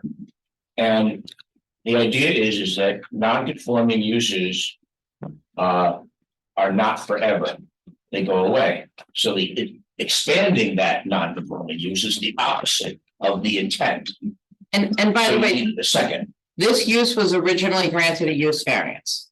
And it was granted a use variance based on the size that was proposed. Right. Okay, so it was a very specific use variance to when you, as you know, because you just did it. When you grant a use variance, you're granting it for a very specific use. And it looking a certain way, if you will, at a certain level, a certain size, and that was done here. So how can they essentially change the original use variance without another use variance? Yeah, Right. no, I get it. But This case in particular, because it's not a legal non-conforming use that pre-existed zoning. It was granted a use variance based on a specific plan and a specific size. So This applicant has appeared before us several meetings ago, where we cut down the size of the expansion, didn't we? But we also questioned, we've been questioning all along, we've said this is a use variance. Well, so you know it's an area variance. well, they were presented the first time. There was issues, the board had issues with everything, the size of the expansion And Right, with the whole second floor. Second floor, right? I mean, yep. And listen to the board, went back to the plan, but at that point, we had a referral for an area variance. And there was no issue with the variance. It wasn't until we came the second time So, that the use variance. so there was an error made, that provision in the code about the 10%. The residential. Joe made an error and accidentally applied that, okay? That's why, let me finish. That's why it came to you that way. He has acknowledged now that that was an error. Now, here's the thing, building inspectors, they can make mistakes.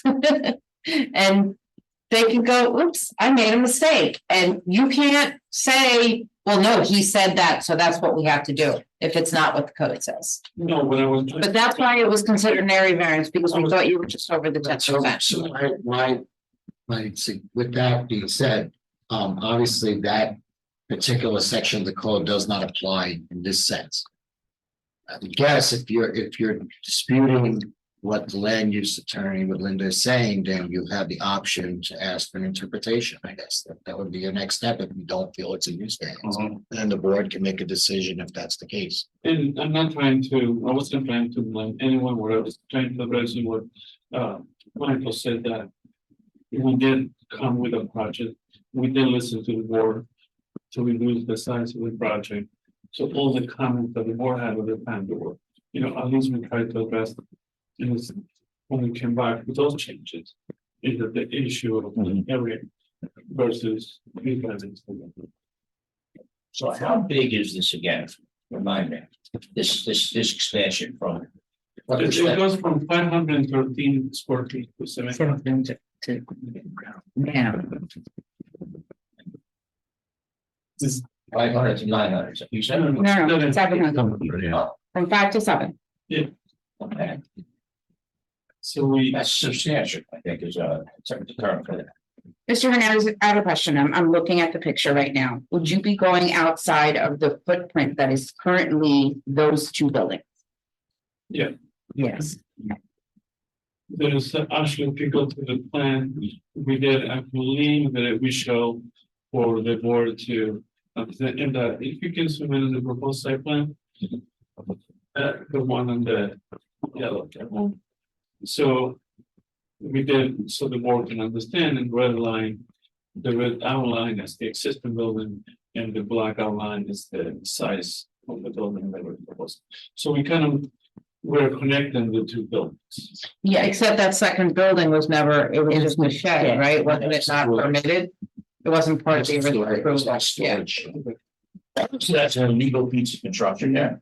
It wasn't, I don't think they considered it, it was just there. Storage. But that would be what shed was, but become a part of the. They're basically joining these two. Yeah.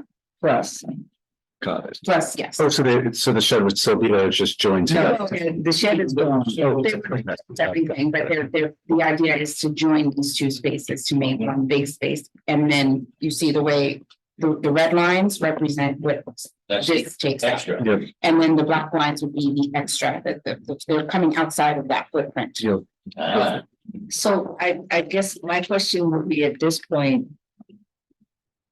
Are we talking, and again, back and forth, use variance versus area variance?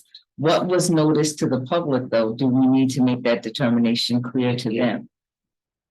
It was noticed as an area variance, and the one of the variances on there, which was for extending above the 10%, does not apply to this situation. So it can be removed, you can withdraw that, but then you have to determine whether or not what their request is considered a use. You have to be noticed. It was noticed as they applied.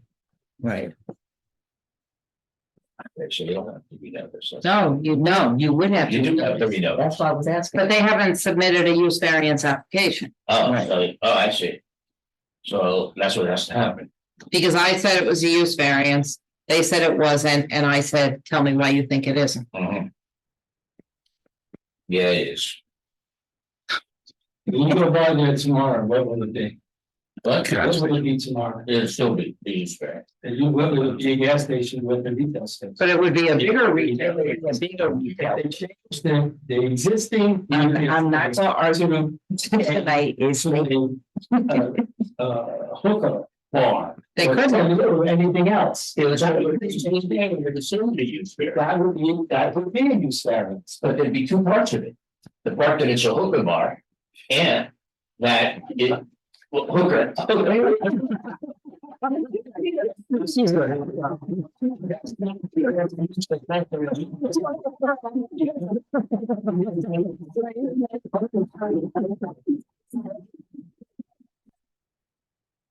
So I think Because they made it bigger, it's a use variance, and if you change the use, it would still be a use variance. But you're not changing the use, so it's. so you're making the use bigger. They're making the use bigger. And I think that that's where we need to stand. Now, I'm gonna say to Mr.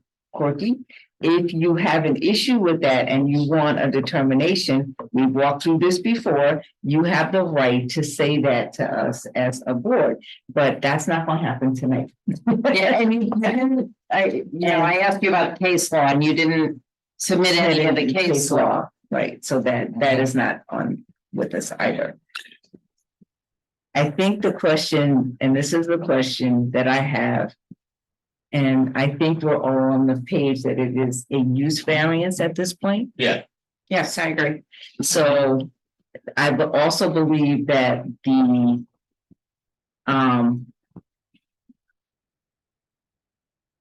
oh boy, it's late. The public hearing is adjourned on this matter. Right.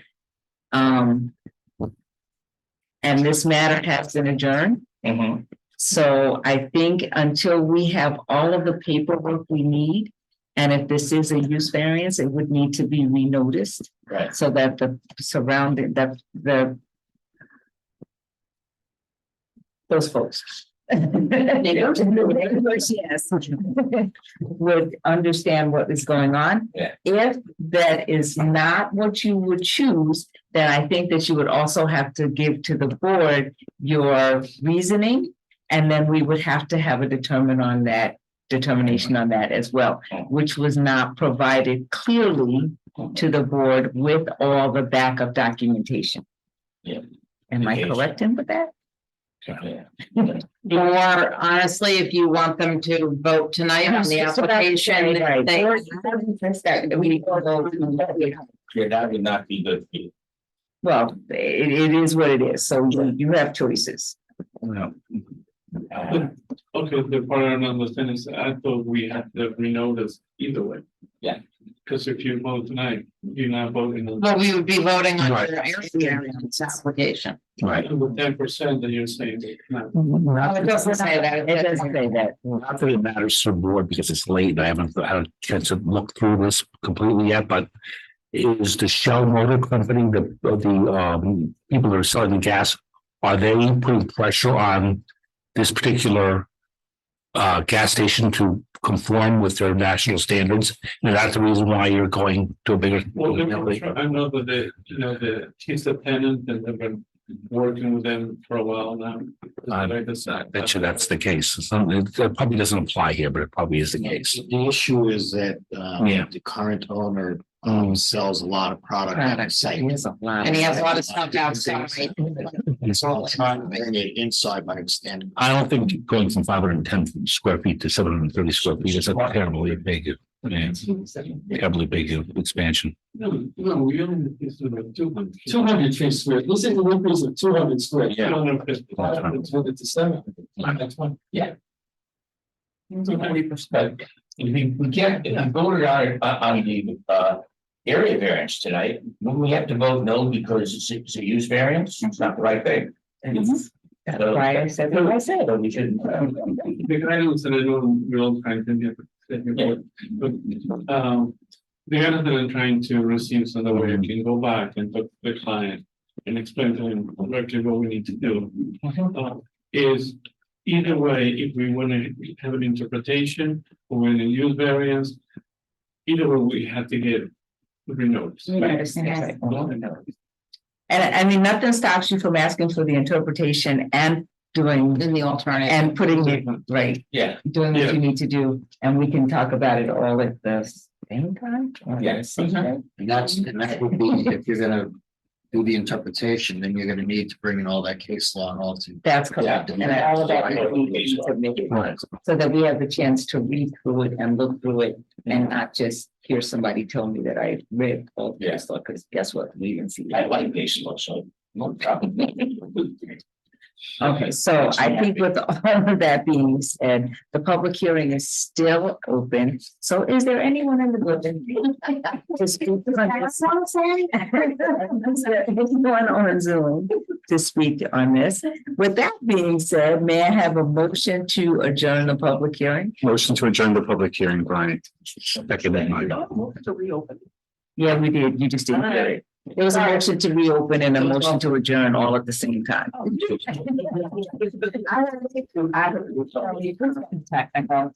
Yeah. Hey, I also have a motion at this point to adjourn this application to October. Motion to adjourn to October, Olga, with the necessary paperwork being Yes, submitted with the and the necessary notice and notice. paperwork required. That's correct. Thank you. Okay, so,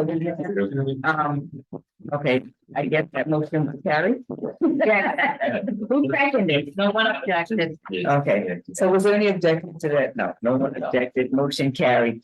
Adjourned matters include 12 Maple and Snowden Avenue, which are adjourned. With that being said, I believe that is all on our agenda for tonight. If there is nothing else, and nobody better not say anything. If there's nothing else. To adjourn this meeting. Shut up. Motion to adjourn. Second, Brian. Thank you. Thank you. Motion adjourn. I mean, you need an adjourn. Good job. Good night. Good night.